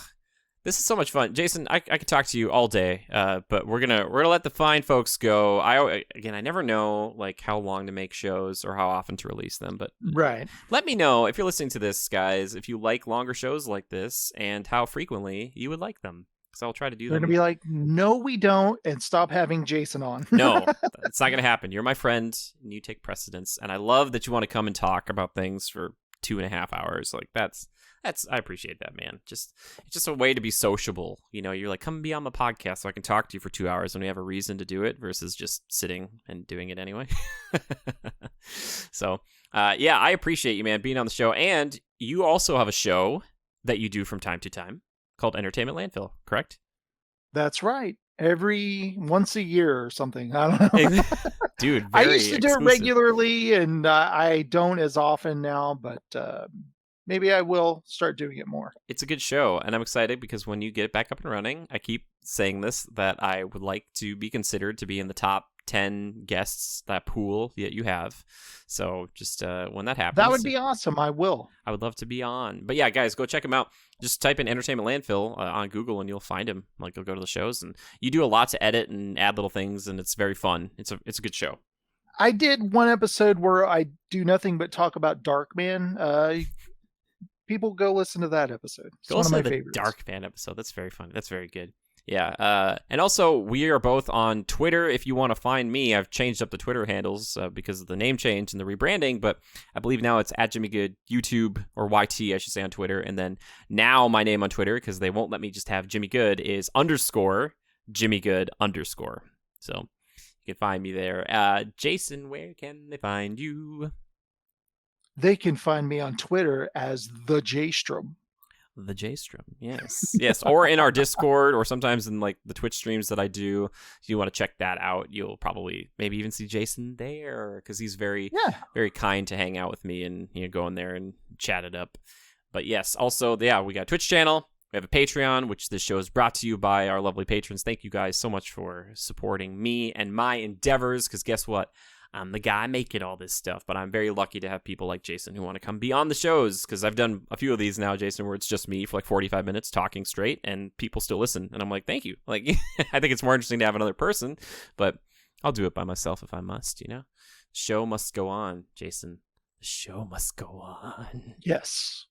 Yes, it must. Yes, it must. And if you're out there listening to this in the future, and like I said before, if you go see Doctor Strange or have more thoughts or feelings on it, please tweet us or hit us up in the Discord. Or leave a comment down below if you're watching on YouTube, if you're not on Spotify and iTunes. I would really love to hear what you think about it. I'd love to kind of go back and forth, or just kind of hear your thoughts. If you loved it, if you didn't, whatever else, or where you want to see it go in the future, because there's a lot of different ways that this could really turn out.